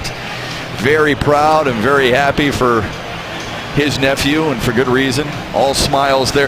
He doesn't want the Lions to win. Obviously, he wants his nephew to play well, but he was thrilled to see him reach the end zone for the first time in his NFL career. And what we've seen from Joseph Fourier is what we saw right there. He can get down the field a little bit, but he's a huge target. Good hands. He's too. long, good hands. Not necessarily the most athletic of tight ends that we've seen come through the Lions training camp in the past few years. But boy, he gives a lot of room for error for that quarterback throwing the ball at 6'8". He was actually working with the first teamers the other day, and they had that jump ball to him, and it looked like Calvin Johnson to a certain extent. We'll be back at Ford Field. Detroit 8 plays 80 yards, and Joique Bell had 48 of them as they bumped their lead to 23-3. To the second half for Detroit. Joseph Fourier on the receiving end of the touchdown pass from Kellen Moore. They lead by 20, but Tom Lydon, the story was all about the defense in the opening half. Who do you have? Thanks very much, Matt, with Stephen Tulloch. And that was a first half that I think had a lot of positives, but I'm sure that there were some other things you can improve too, right? A lot of positives. I think the defense got after it for the most part. Obviously, the penalties, kind of hurt us a little bit in field position, but I think we did a good job. Tom Brady, obviously, is Tom Brady, made some good passes, but we competed every play, and we created some turnovers, which is positive. But Steve, I think it's pretty cool that you guys created some pressure, got after him a little bit, and made him shuffle his feet, and made him make some bad decisions. You talk about a Hall of Fame quarterback, and whenever you can limit him on what he wants to do, you're doing a good job. I think today we got after. Our defensive line did a good job. Our linebackers, our secondary, and it speaks to the volume of the players that we brought in this offseason and the work we put in through our training camp, how we're coming together. And I think after the Cleveland game, we reevaluated ourselves and we'll come out here and put on a show for the fans. Good point. It was important, I think, for you guys to come out and play well tonight. So I appreciate it. Appreciate it. Thank you, guys. All right, that's Stephen Tulloch. Matt, back up to you. All right, Tom, good stuff with Stephen Tulloch, the leader of that defense. The defense continues to pick up where the first teamers left off, although there remains some guys out there who will rotate into that first team unit. Ryan Mallett, the second teamer for New England, and the former third-round pick out of Arkansas is in right now. Play has been a little unsettled. Accuracy and touch have left him on occasion. See what he's done in the preseason thus far. Last week against Tampa, 137 yards and a touchdown. This is a third down play, and that's incomplete. It's 3 and out for the Patriots on their very first possession of the second half.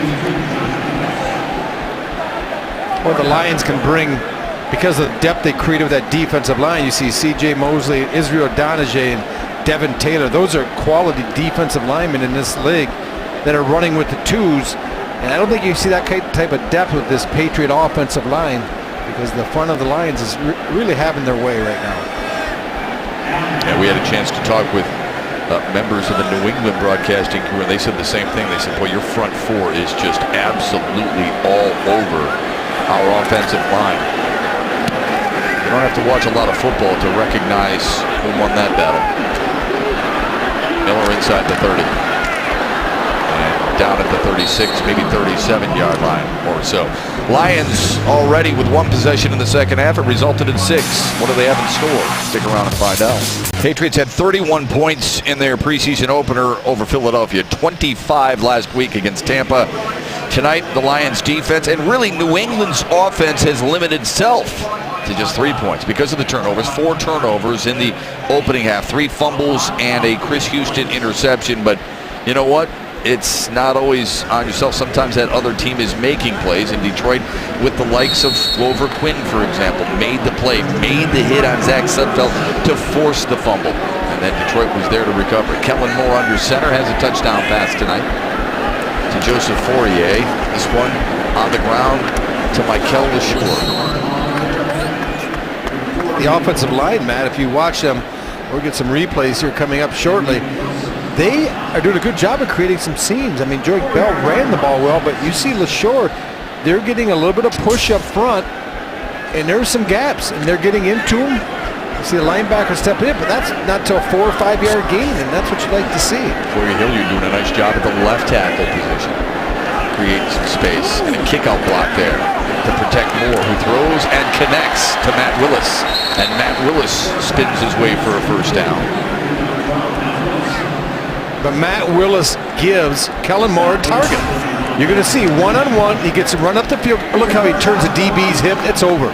Once you get that DB to turn to open his hips, you got it. Because then when you snap it off, he can't react quick enough.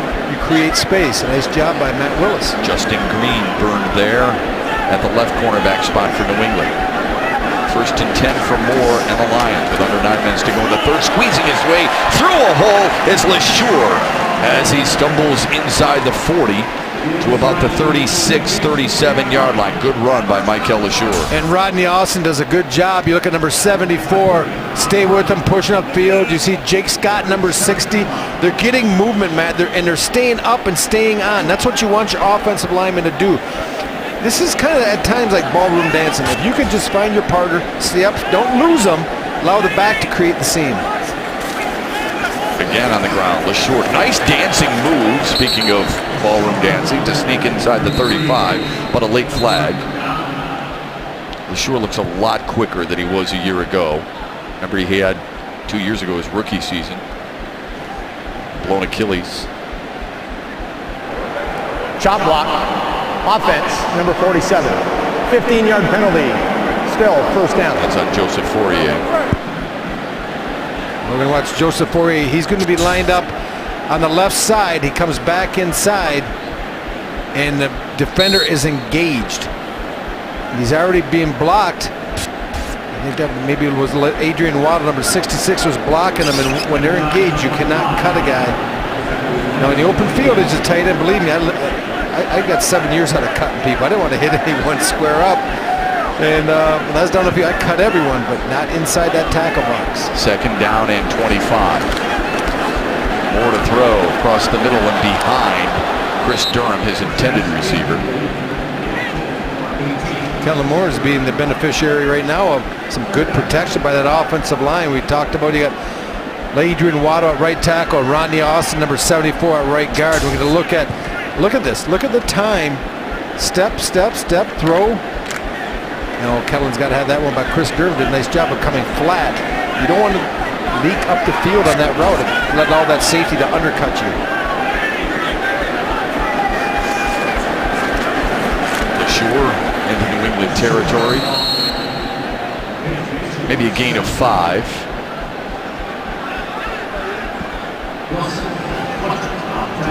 Brings up 3rd down and 20 or so. Those penalties are just drive kills. 7 penalties for 70 yards for Detroit. Last week against Cleveland, they had 8. The opening weekend, they had 7. Empty backfield for Kellen Moore and the Lions.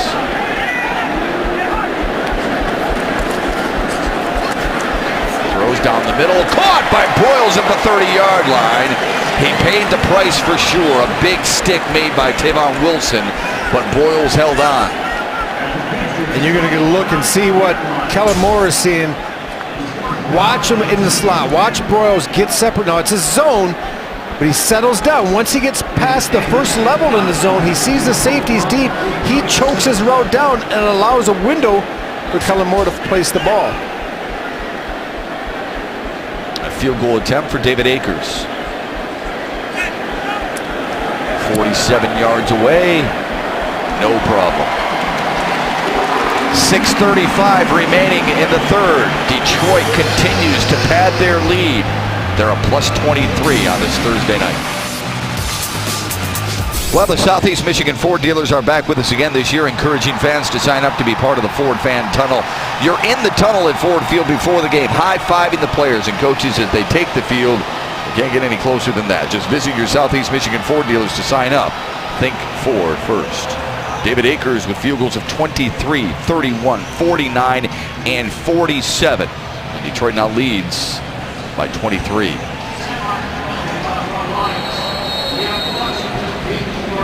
Sam Martin, who's been really good on kickoffs this preseason. And he doesn't take the 30-yard approach like Jay Hansen. You remember Jason? He'd have to start with, they actually have a play clock on a kickoff. And Jason would walk back and he'd have to start his approach with about 12 seconds left on the play clock because he ran so far up.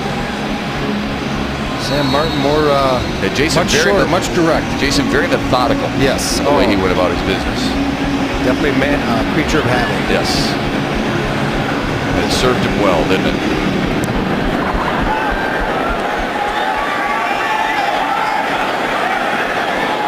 Patriots will take a knee. You know, that's one thing we haven't really talked about, and it's not set in stone because you're still mixing and matching on your coverage units. But the Lions struggle, man. There's no, you can't say it any other way, but last year, their specialty, their coverage units were poor. Yeah. And the return units were poor. Well, what I've seen so far here this preseason, I think they definitely have addressed the coverage unit. Guys getting down, getting in their lanes, doing a much better job. And that would definitely make, man, you see right there, Jim Schwartz, much happier. Well, they're 7th in the preseason right now and allowing 22.2 yards per return on the kickoff. Mallett throws it away because Justin Bannon, he used that pedigree of his to his advantage. 13th year or 12th year out of Colorado. He knew they were setting up a screen and Mallett just decided to throw it away. Let's get a look at number 93. Let's right to the right of your screen, working up the field. He sees the screen. He's not in your picture right now because he's peeling off. 12 years will give you something. That's pretty good football sense. I asked him earlier this week, why did this team appeal to you? He says, I think we have a chance to be great, and I mean that. There's a really good run there for LeGarrette Blount. And he was talking specifically up front about what he's able to do. There's a good look at the 3 acquisitions Detroit made this week. Bannon played for so many years in Baltimore. And I asked him, or I asked his defensive coordinator back then, Greg Madison, about Ben. He says, look, he's going to stuff the run for you, trust me. And he's a character guy. I highlighted the fact that what the Lions have done, Matthew, is they've gone out and got experience. You know, a 12-year, 10-year, 8-year veterans. They're not going right now and getting guys that have, you know, maybe first-year player, rookie, or second-year player that's being released. These are guys that have proven their value in this league. And they're not having, the Lions aren't having to bring them in as a starter. They're trying to create some depth to see the availability of these players. And they're just taking some precautions and creating a much deeper squad. And Dominican Sue told me that he thinks Bannon has really picked up the defense quickly. And he's impressed with, you know, his work ethic for sure. That's what Bannon said. He said, look, I'm going to put my head down and I'm just going to go to work. Quick slant and a first down for New England. Nice pass by Ryan Mallett as he connects with Kendall Tompkins, whose name we've mentioned maybe more than any other New England offensive player outside of Tom Brady. Yeah, you get Tompkins and Dobson have done a nice job on the outside. It just shows you that this type of system, they just new name, new body, same results. LeGarrette Blount dragging Travis Lewis to the 45-yard line. Boy, did you see the highlight run he had this preseason? Wow. That's a big back now. Yeah, he's a big boy. 6 feet, 250 pounds, 4th year out of Oregon. Started his career in Tampa, of course. Became expendable with the muscle hamster. Blount actually leads this team in preseason rushing coming into the game.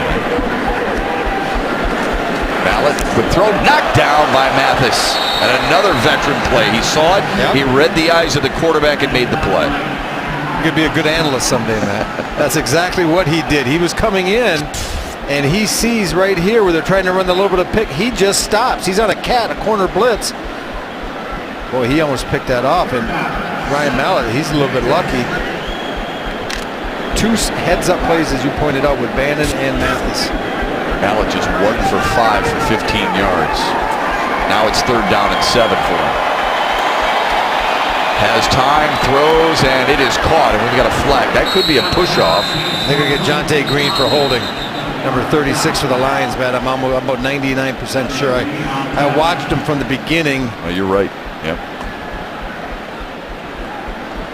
36 for the Lions is going to get nabbed here.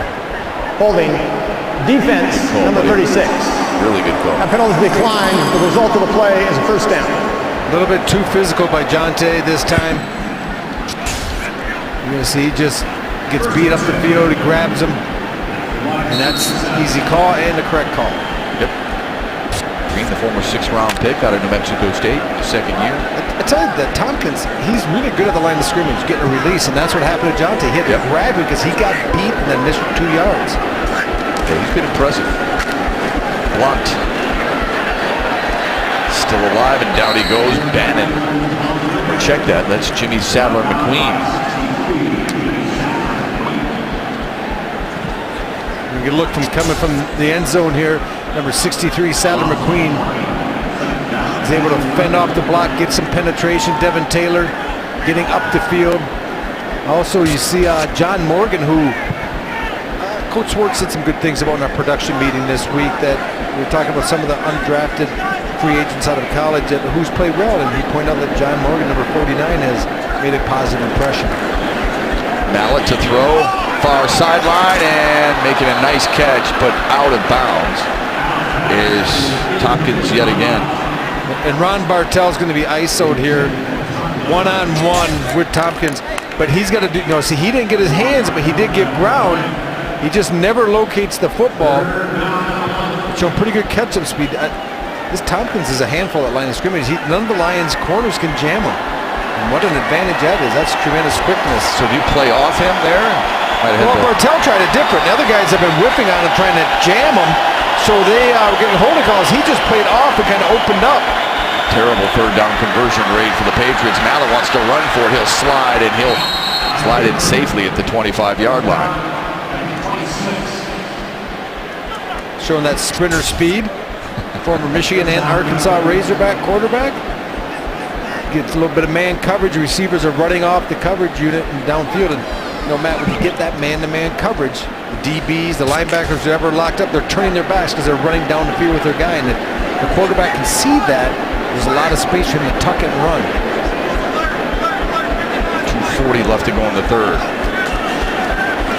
Mallett on a 5-step drop. Connects. Who's responsible for the quarterback then on that run? Is that a linebacker? If they have their back turned to him, somebody has to be shadowing the quarterback, yes? No, not necessarily. I mean, it's you just hopefully somebody's can make a football play where even though they're man coverage, they may not be turning around looking down the field. Your inside linebackers will probably be your best candidate to come up and make a play. Josh Boyce on the receiving end of that. And you got to remember, you have four secondary people plus 3 lines. Not all 7 are locked on someone man-to-man, so there's some combination coverages and some zone drops underneath as well. Pick up a 5 on the throw. They sold the house here. They brought everyone. Another catch by Boyce. Got inside the 10 against Bill Bentley, and a 1st and goal situation now for New England. Well, the Lions coverage unit getting put on an island here. You see all the blue shirts coming, a green dog late blitzer. Once you saw the running back was staying in, and you're done. You put your cornerbacks under fire. But that's what you want to do in the preseason. You get great evaluation tool. So 1st and goal from the 8 for New England. And Gunther Cunningham be much more aggressive, I think, defensively than he probably would be or could be in a regular season game. Mallett throws incomplete. Intended for Tompkins. That time Bentley did the job.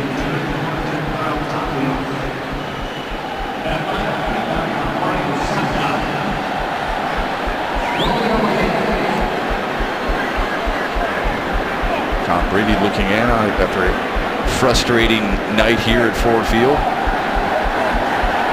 Not a lot of good memories here for Tom Brady in the preseason. All-time leader in playoff yards thrown. 6,000 in postseason play. 2nd down and 8. Mallett swings it out, and it's incomplete. Intended for James Devlin, fullback, who was a practice squad member a year ago.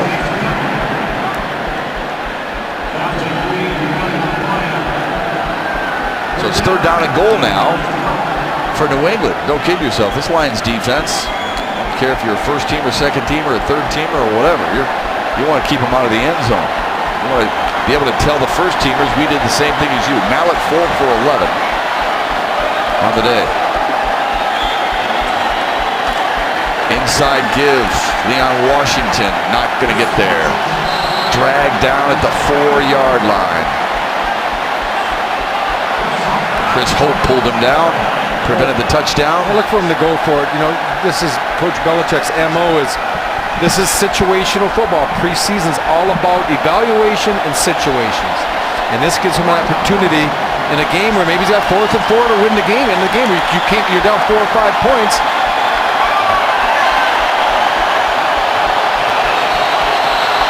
Crowd getting into it with 38 seconds left in the third and a timeout for Detroit. Pretty impressive. Detroit. Pretty impressive. Charge timeout. For a preseason game, the Lions up 26-3, looking to keep it big. Lions defense hoping to keep New England out of the end zone. They have not allowed a touchdown tonight, just those 3 points against a team that has scored 56 in the first 2 preseason games. And now Ryan Mallett in New England stare at a 4th and goal from the 4. And that corner of the end zone, really loud. Watch a crossing route. Empty backfield. Mallett slings it, incomplete. No flags. Lions take over.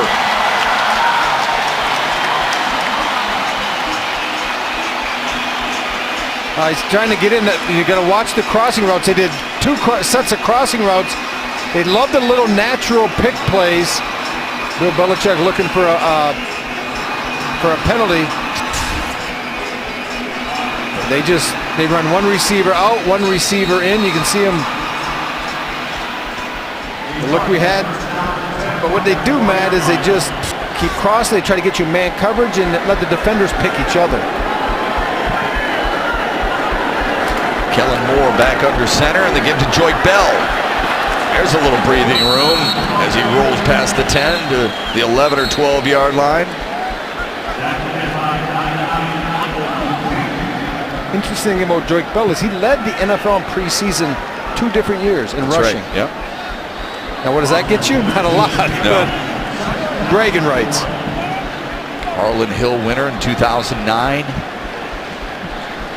Worked as a security guard here growing up in the area. That's it through 3. Joyke Bell leading the way for Detroit in the second half. That is the end of the 3rd quarter.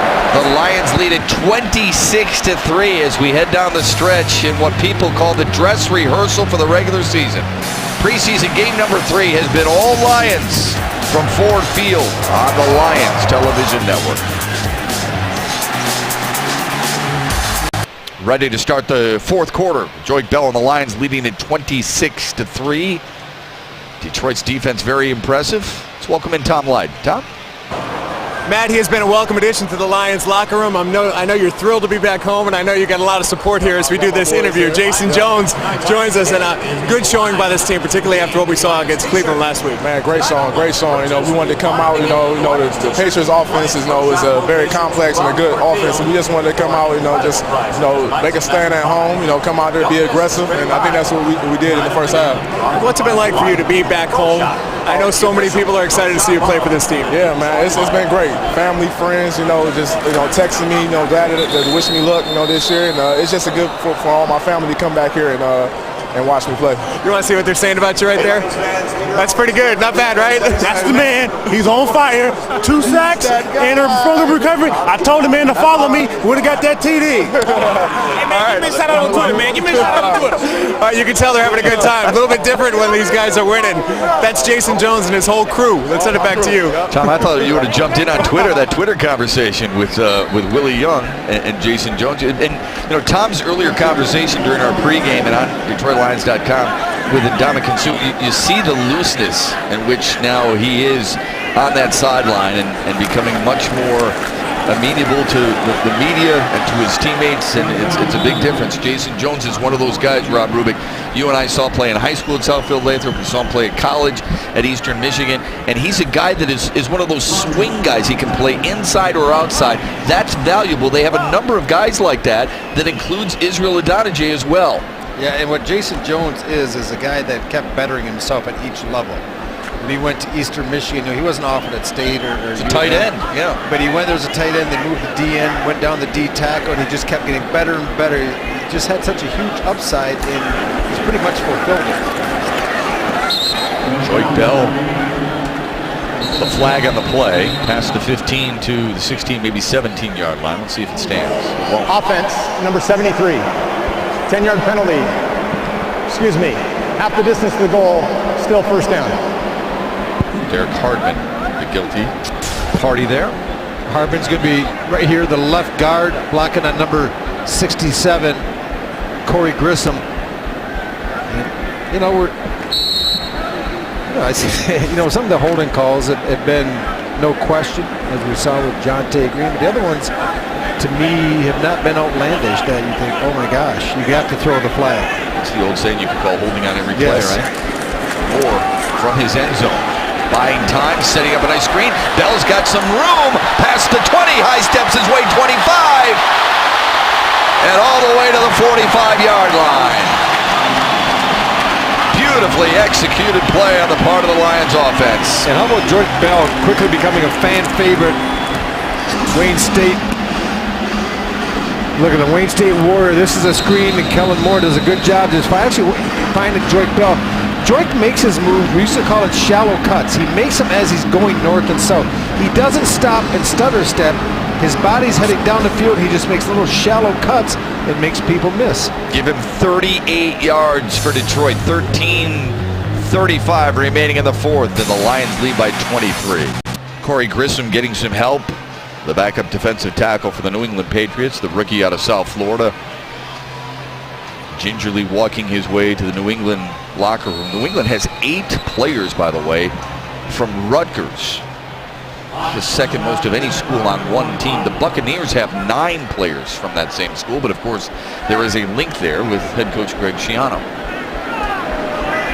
First and 10 for Kellen Moore and the Lions offense. It's been very good in the second half, with Joyce Bell and Michael LaSure running the ball well, and behind an offensive line that has gotten really good push, led by Corey Hilliard, led by Adrian Waddle, and you like some of the depth. There's Rodney Austin, there's Waddle, the big fella. He's a rookie free agent signing out of Texas Tech that a lot of people thought, okay, all they do is run those quick, short passing routes, but he's done a nice job of anchoring that right side.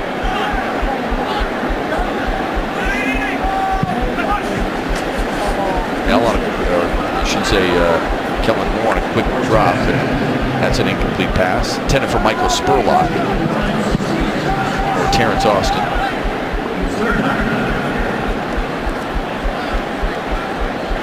And Stafford listening in on the plays that Scott Linehan gives them to Kellen Moore.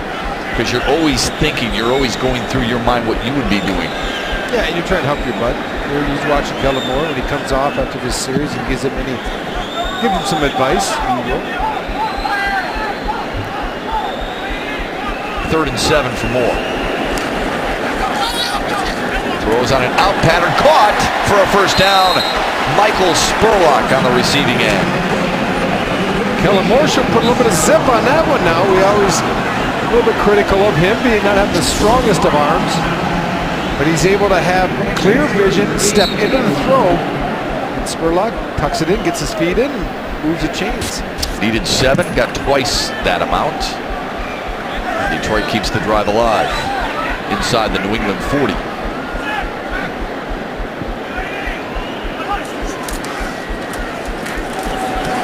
This is Theo Riddick, the rookie out of Notre Dame. He's an interesting study. Can play some special teams. Made a nice tackle last week against Cleveland. Catches the ball well out of the backfield.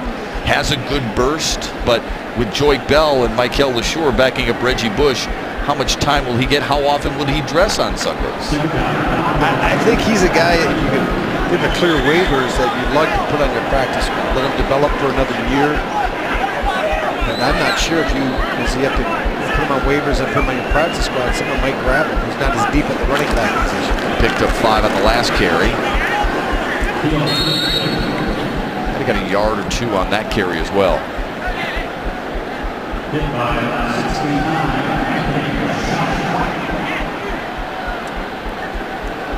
So that'll bring up a 3rd down play for the Lions.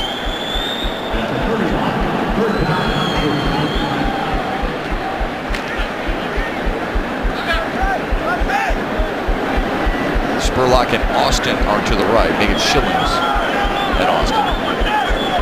Riddick is now flexed in the slot on the left side. Moore looks that way, throws, and it's caught by Riddick for a first down. Well, that's a nice matchup. You got Riddick, number 41 on 53, targeting the linebacker, just too quick out of a cut. You give an NFL quarterback somewhere to put the ball, and they can do it. Now, we saw in the first half for some of the Lions starters, not a very good job allowing Matthew Stafford a window. That time, Theo Riddick gave Kellen Moore an opportunity to complete the pass, and he did. 8 for 11 for 135 yards and a touchdown for Moore. Ground attack. Shaped by Riddick to move the pile the other way.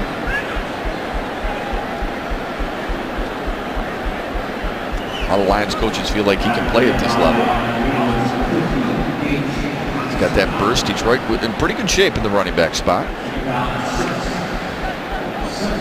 2nd down and 6 after a pickup of 4.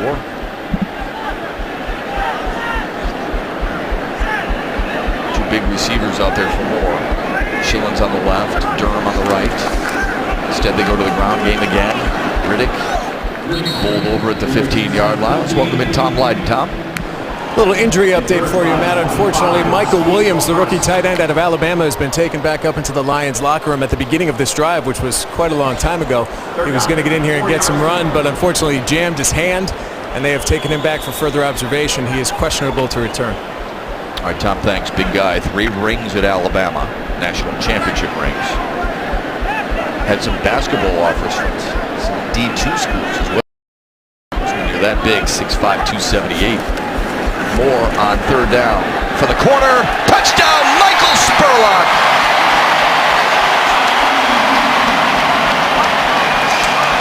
How about Kellen Moore? He's having a nice game here in the second half. We talked about he had to come up big. Well, he has. Michael Spurlock, we're going to get a good isolation. They're just playing some zone. They're going to release him. See number 15 coming to the corner. And I'm not sure. Usually look at Justin Green, the DB for the Patriots, what he was doing. He released him like it's a zone, and then he kind of undercut the route. Like he thought he had deep help, but he had no help. Touchdown Lions. LeVar Rublin on for the extra point. And it's good, and Detroit has made it a rout.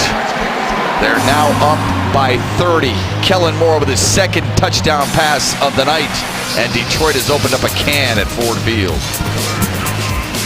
That's so far brought to us by Comerica Bank. Detroit airing it out, and now they've gained control of the rushing game as well. 13 points off the 4 Patriot turnovers, all in the opening half. How many yards did the Lions have at half rushing? Shep, 4 yards, I think. Yeah, not much, right? Kellen Moore, 9 of 12, 150 yards, 2 touchdowns. That rating, if you're into QBR, is 156.2. Doesn't get a whole lot better than that. LeVar Rublin kicking it away for Detroit. Short kick, taken at the goal line. And again, we talked about the coverage unit, something that Detroit did not fare very well at last year. So far in the preseason, they've been top-notch. 96 yards in 12 plays. They now lead at 33-3. All rights to this broadcast are reserved, and any rebroadcast, recording, retransmission, or other use of this broadcast without the expressed written consent of the Detroit Lions, New England Patriots, and the NFL is strictly prohibited. Michael Williams, the rookie tight end out of Alabama, getting some ice packs on his hand that Tom had reported.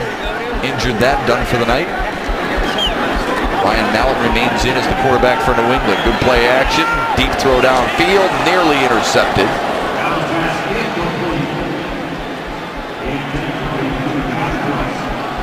Coverage by Terrell Johnson. And there's Chris Greenwood. What a story he is. 2nd-year pro out of Albion. Played his high school ball at Detroit King, but has been bothered by a hamstring in training camp. Missed all of last year because of an abdominal injury. But first career NFL game, preseason or regular season. Jim Schwartz says he's got a lot of ground to make up in a short period of time. He's getting a look here tonight. It love the fact that he's athletic, big, and strong. 6'1", 193. Mallett rolls, looks that way, throws on it, and skipped it in there. Good coverage by Greenwood downfield. Pass intended for Quentin Sims. Mallett has struggled tonight, 4 of 14 for 51 yards. Well, this whole New England team has struggled. I mean, the starting unit, 4 turnovers in the first half. The Lions getting pressure on Brady. Some drop balls. They just have not looked sharp. They kind of look like what the Lions did last week against the Browns. 3rd and 10 for Mallett. Sets up the screen. Sniffed out well. Nothing doing. This Lions defense, Matt, has done an unbelievably good job against the screen game. New England is a screen team, draw team. They like the crossing. We tell all the underneath short stuff, but no success in the screen game as Lions have sniffed them out each time and had defenders in position to make the play. And some of those pick routes that you brought up before. Yeah, they love that little short crossing stuff, 5 yards down the field. Esco to punt it deep. Spiraling kick. Spurlock waits for it at the 40. Looking for a block. Got it from Cody Wilson. Got to the edge.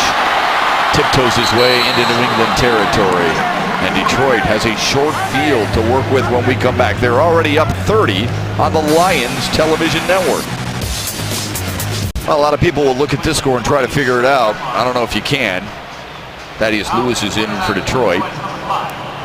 3rd string quarterback on this night because of Sean Hill's injury. Foot injury, not dressed tonight. Lewis's preseason stats right there. All of them coming against Cleveland, his former team, last week. On the ground, Theo Riddick moves that pile. And again, the depth on that offensive line is really helping. Some guys out there fighting for jobs with guys who are experienced. Guys like Jake Scott, who wears number 60.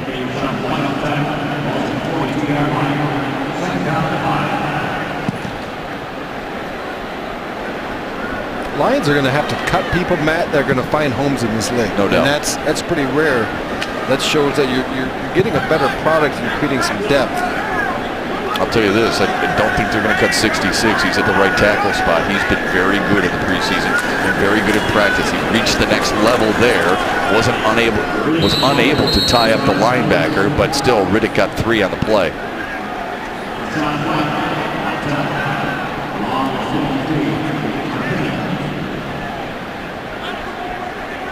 Darren Keaton, the Central Michigan Chippewa.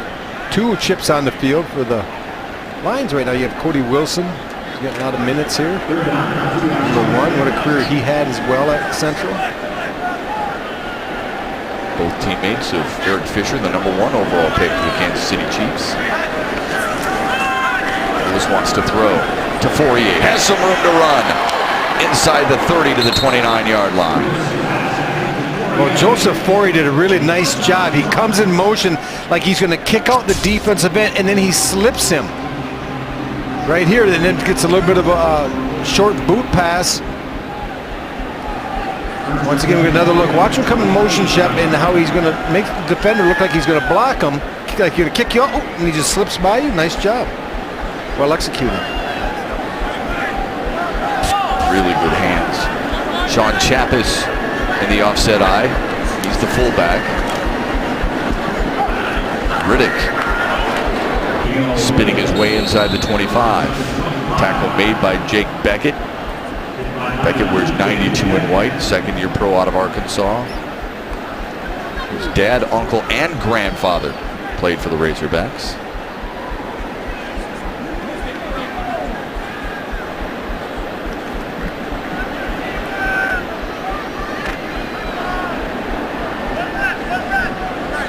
Corey Fuller is split wide left for the Lions.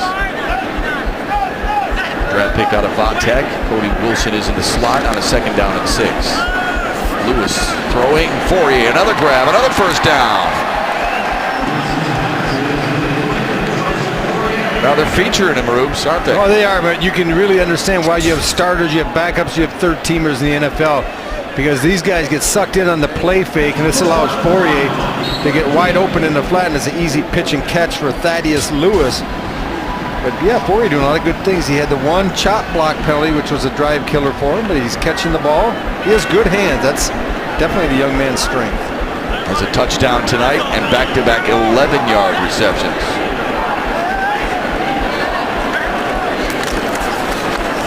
Riddick. You gotta like the way he runs the football too.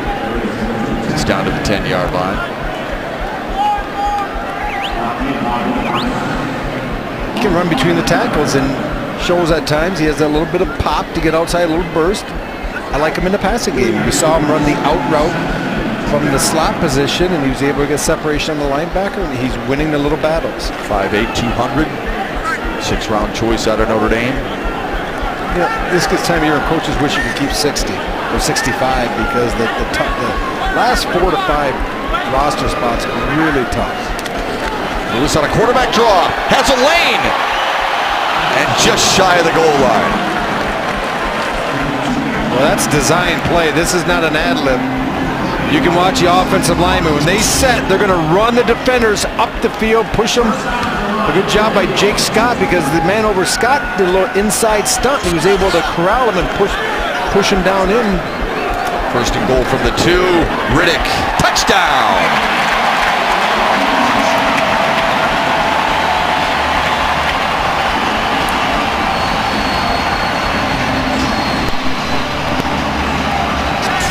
Well, Theo Riddick's done a lot of this drive, running the ball, catching the ball, but this is all about the linemen and the Patriots' uninspired effort, I'm going to call it up front. It's a good read, though, by the running back. It is. He cut it back, but it almost looked like the Patriots stopped on that play. I don't know what's going on with that defense. If Belichick told me he want to get the ball back and work on his offense and just let him get in there and get the ball back with 4 minutes to go. Or just get to the bus and get on home. Yeah. 8 plays, 47 yards in a little bit more than 4 minutes for the Lions, and they now lead it 40-3. You had mentioned this is the time of year that coaches would like to keep more than they can. Here are the significant dates for this season. Well, the first cut at August 27th to 75, that's still a fairly easy cut. I mean, there's a handful of guys that they're just not ready for the NFL. But at August 31st, when you get down to 53, that gets nasty. And that's one of those days that as a player, if you're on the edge, if you're on the bubble, you hate even going into practice because you don't want to get that coach wants to talk to you and bring your playbook conversation, going with whoever the Grim Reaper is. Well, we don't consider him the Grim Reaper, but a lot of times Charlie Sanders, our partner during this broadcast, is forced to do those duties. And Charlie would do it tastefully. That's the thing. He's a class act. No doubt. Except for his shoes. We wish he had his shoes. The other date that was of note was September 8th. That's the season opener, of course, and Detroit will have Minnesota right here in this building. New England opens on the road at Buffalo, and you and I will be there next Thursday. The people who root on the Bills on a weekly basis cannot stand the Patriots because of Tom Brady's dominance over them for years now. You and I reminded them a couple of years ago, and we'll probably do the same next week. Hey, listen, you're not alone there. Tom Brady's offense struggled tonight. There's no question about it. They moved the ball at times, but they couldn't hold on to the ball. No, they couldn't. You see the fumble, good hit by Glover Quinn. This is the first turnover.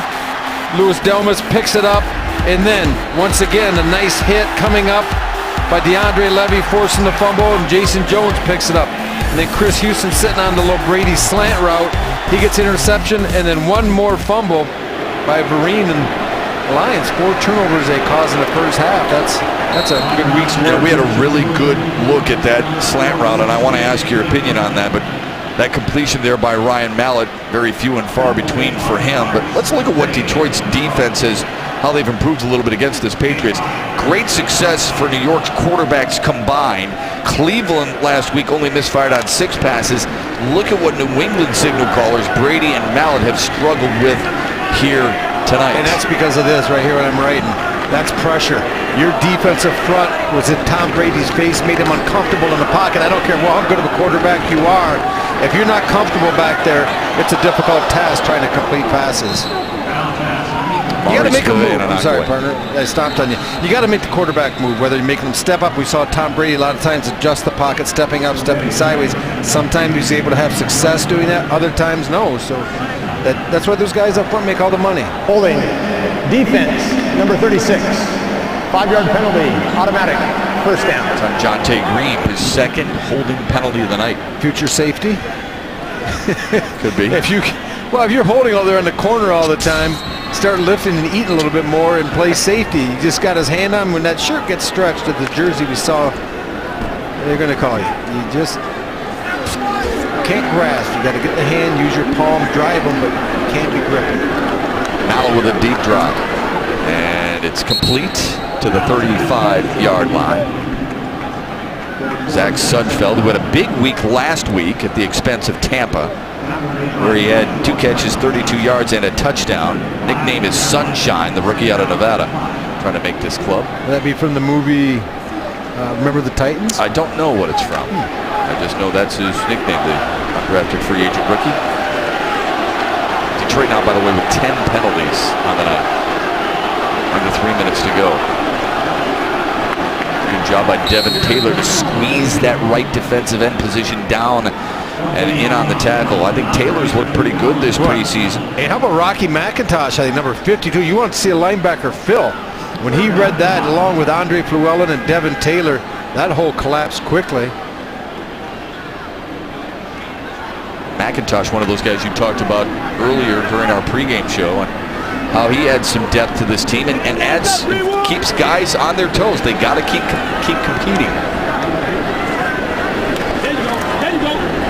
Mallet will throw, quick curl route. It's caught in front of Greenwood, and breaking a tackle there is Aaron Dobson. He's had a nice night, and 2 flags are on the play.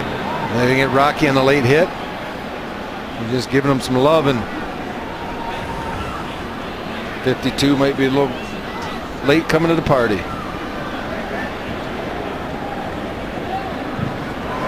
After the play, personal foul, unnecessary roughness, defense, number 52, late hit. 15-yard penalty, automatic first down. Well, you were right. We saw 3 of these last week against Cleveland. Not penalties, but I'm talking about, unnecessary roughness penalties, and we've seen more of them here tonight. Something's got to be fixed. You don't endear yourself to a new coaching staff coming in the 4th quarter with just over 2 minutes remaining, getting a late hit. Rocky trying to make an impression, but you want to make a good impression. I asked him earlier this week, what was the impression of Detroit? He said, I've always felt this organization has had talent, but I'm not sure they ever played a full 60 minutes when I played against them. So that's something that they're trying to work on right now. They've played nearly 60 minutes of preseason football on this one. We've got 2 minutes left, and it's all Jim Schwartz and the Lions.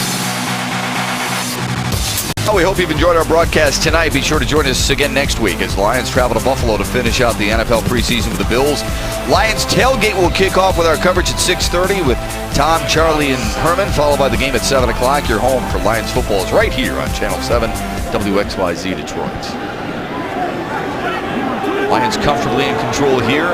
Kellen Moore with a couple of touchdown passes. Pressure on Ryan Mallet.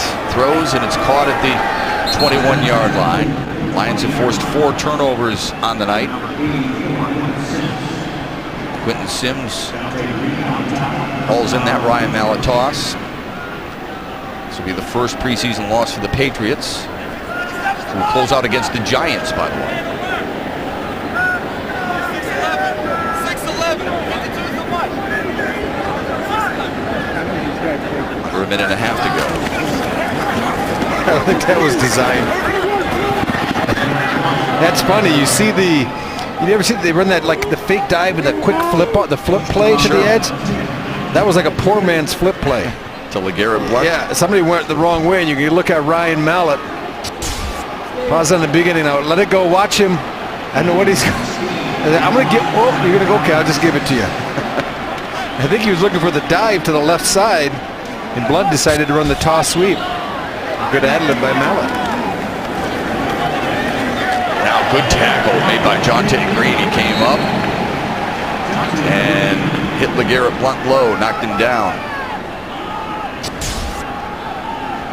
Look at the pressure coming up, squares up. That's a really nice open field tackle by Jonte Green. I tell you, he's got safety written all over him. He likes to be physical. He can tackle. He holds too much on the corner. He doesn't put a lot of weight on. He's a pretty big corner. You look at the About $185 right now. Yeah, but he could go to two. You know, Louis Delmas is a skinny 200. Yeah, if that. Allen has time. Now throws, and it is caught by Sudfeld. Got the first down in front of Amari Spivey. That's a name that's kind of got lost in the shuffle this year. Amari Spivey. With Glover Quinn and out of Chris Iowa, Holt. right? Louis Delmas, of course. Don Carey has played a lot in this preseason. Rasheed Mathis can play back there, as you brought up. 40 seconds remain in this one.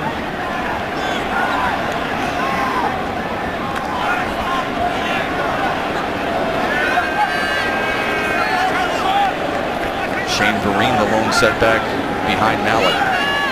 He's played the entire second half. Haven't seen Tim Tebow on that throw is short arm.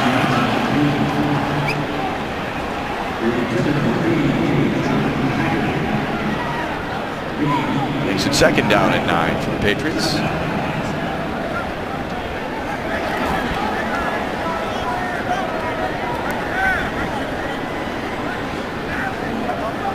John Morgan checks in for the Lions defense. He wears 49 in blue. He's one of those linebackers trying to make this squad 8th all-time in Albany in tackles in a career.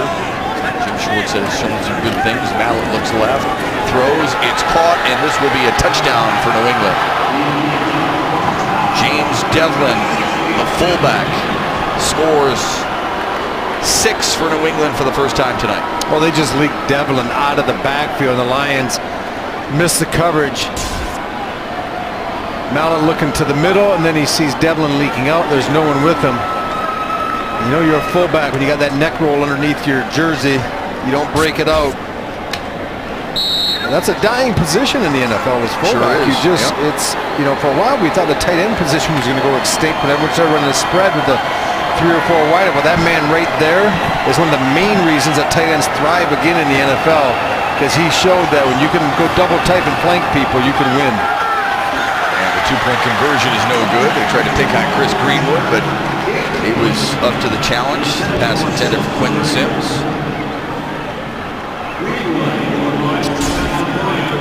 Well, this is just a little bit of a fade route. Chris Greenwood doesn't locate the ball, but he does locate the receiver and is able to rip through when the ball arrives.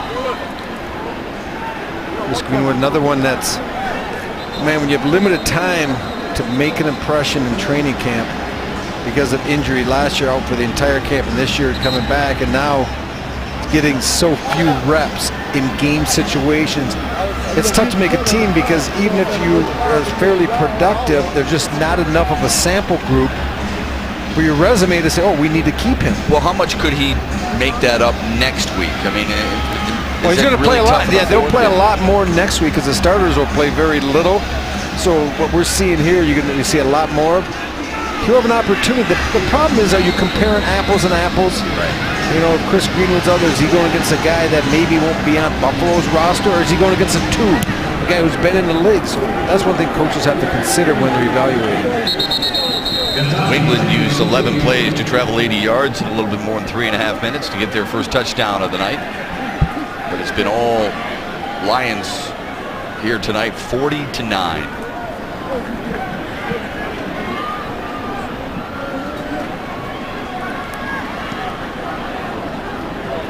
Just one snap needed for Detroit. It should wrap it up. Lions will be 6-2 in all-time meetings in the preseason against the Patriots. They improved to 2-1 and a chance for a winning preseason record as they head to Buffalo a week from tonight. Jim Schwartz's club, some things to work on like the penalties and still maybe the first-team offense, but the defense was impressive tonight, no question. Yeah, they got at it. They brought pressure early. They brought it often. Tom Lydon, what do you have for us? Well, I got a guy who came up with a big interception tonight. Chris Houston joins us, and I know interceptions are nice, but they got to be equally nice when it comes against a guy like Brady, huh? Definitely. I mean, you grow up watching him as a kid. You know he's a Hall of Fame quarterback, and your focus coming in this week, and you always want to play good against the best and see how your talent match up, and I was able to come out with an interception. What's most amazing is that the final score is 40-9, and I think you're going to go back in that locker room and say we could have had 60 probably tonight. Most definitely. We had 81 out there when we got in the red zone. We could have turned those turnovers into a touchdown, so it probably would have helped us out a little bit more. But, you know, we just want to key in this third game and focus a little bit more and try to put pressure on them and come up with some turnovers. And I think we was +4 tonight. Felt pretty good for you to get back out there? It felt great, like a breath of fresh air. I'm finally out there with my teammates, enjoying myself and having fun like I always do. Good to see you guys both running around and delivering a win for the fans tonight. You know, hey, worse than the word. That's what we're going to do, run around, baby. That's Louis Delmas and Chris Houston. Let's send it back to you guys. Tom, Louis Delmas knows where that camera is, doesn't he? There's no question about it. Those two responsible for half of Detroit's forced turnovers on the night. One with a pick, one with a fumble recovery. Detroit wins it in a rout. We'll be back after this.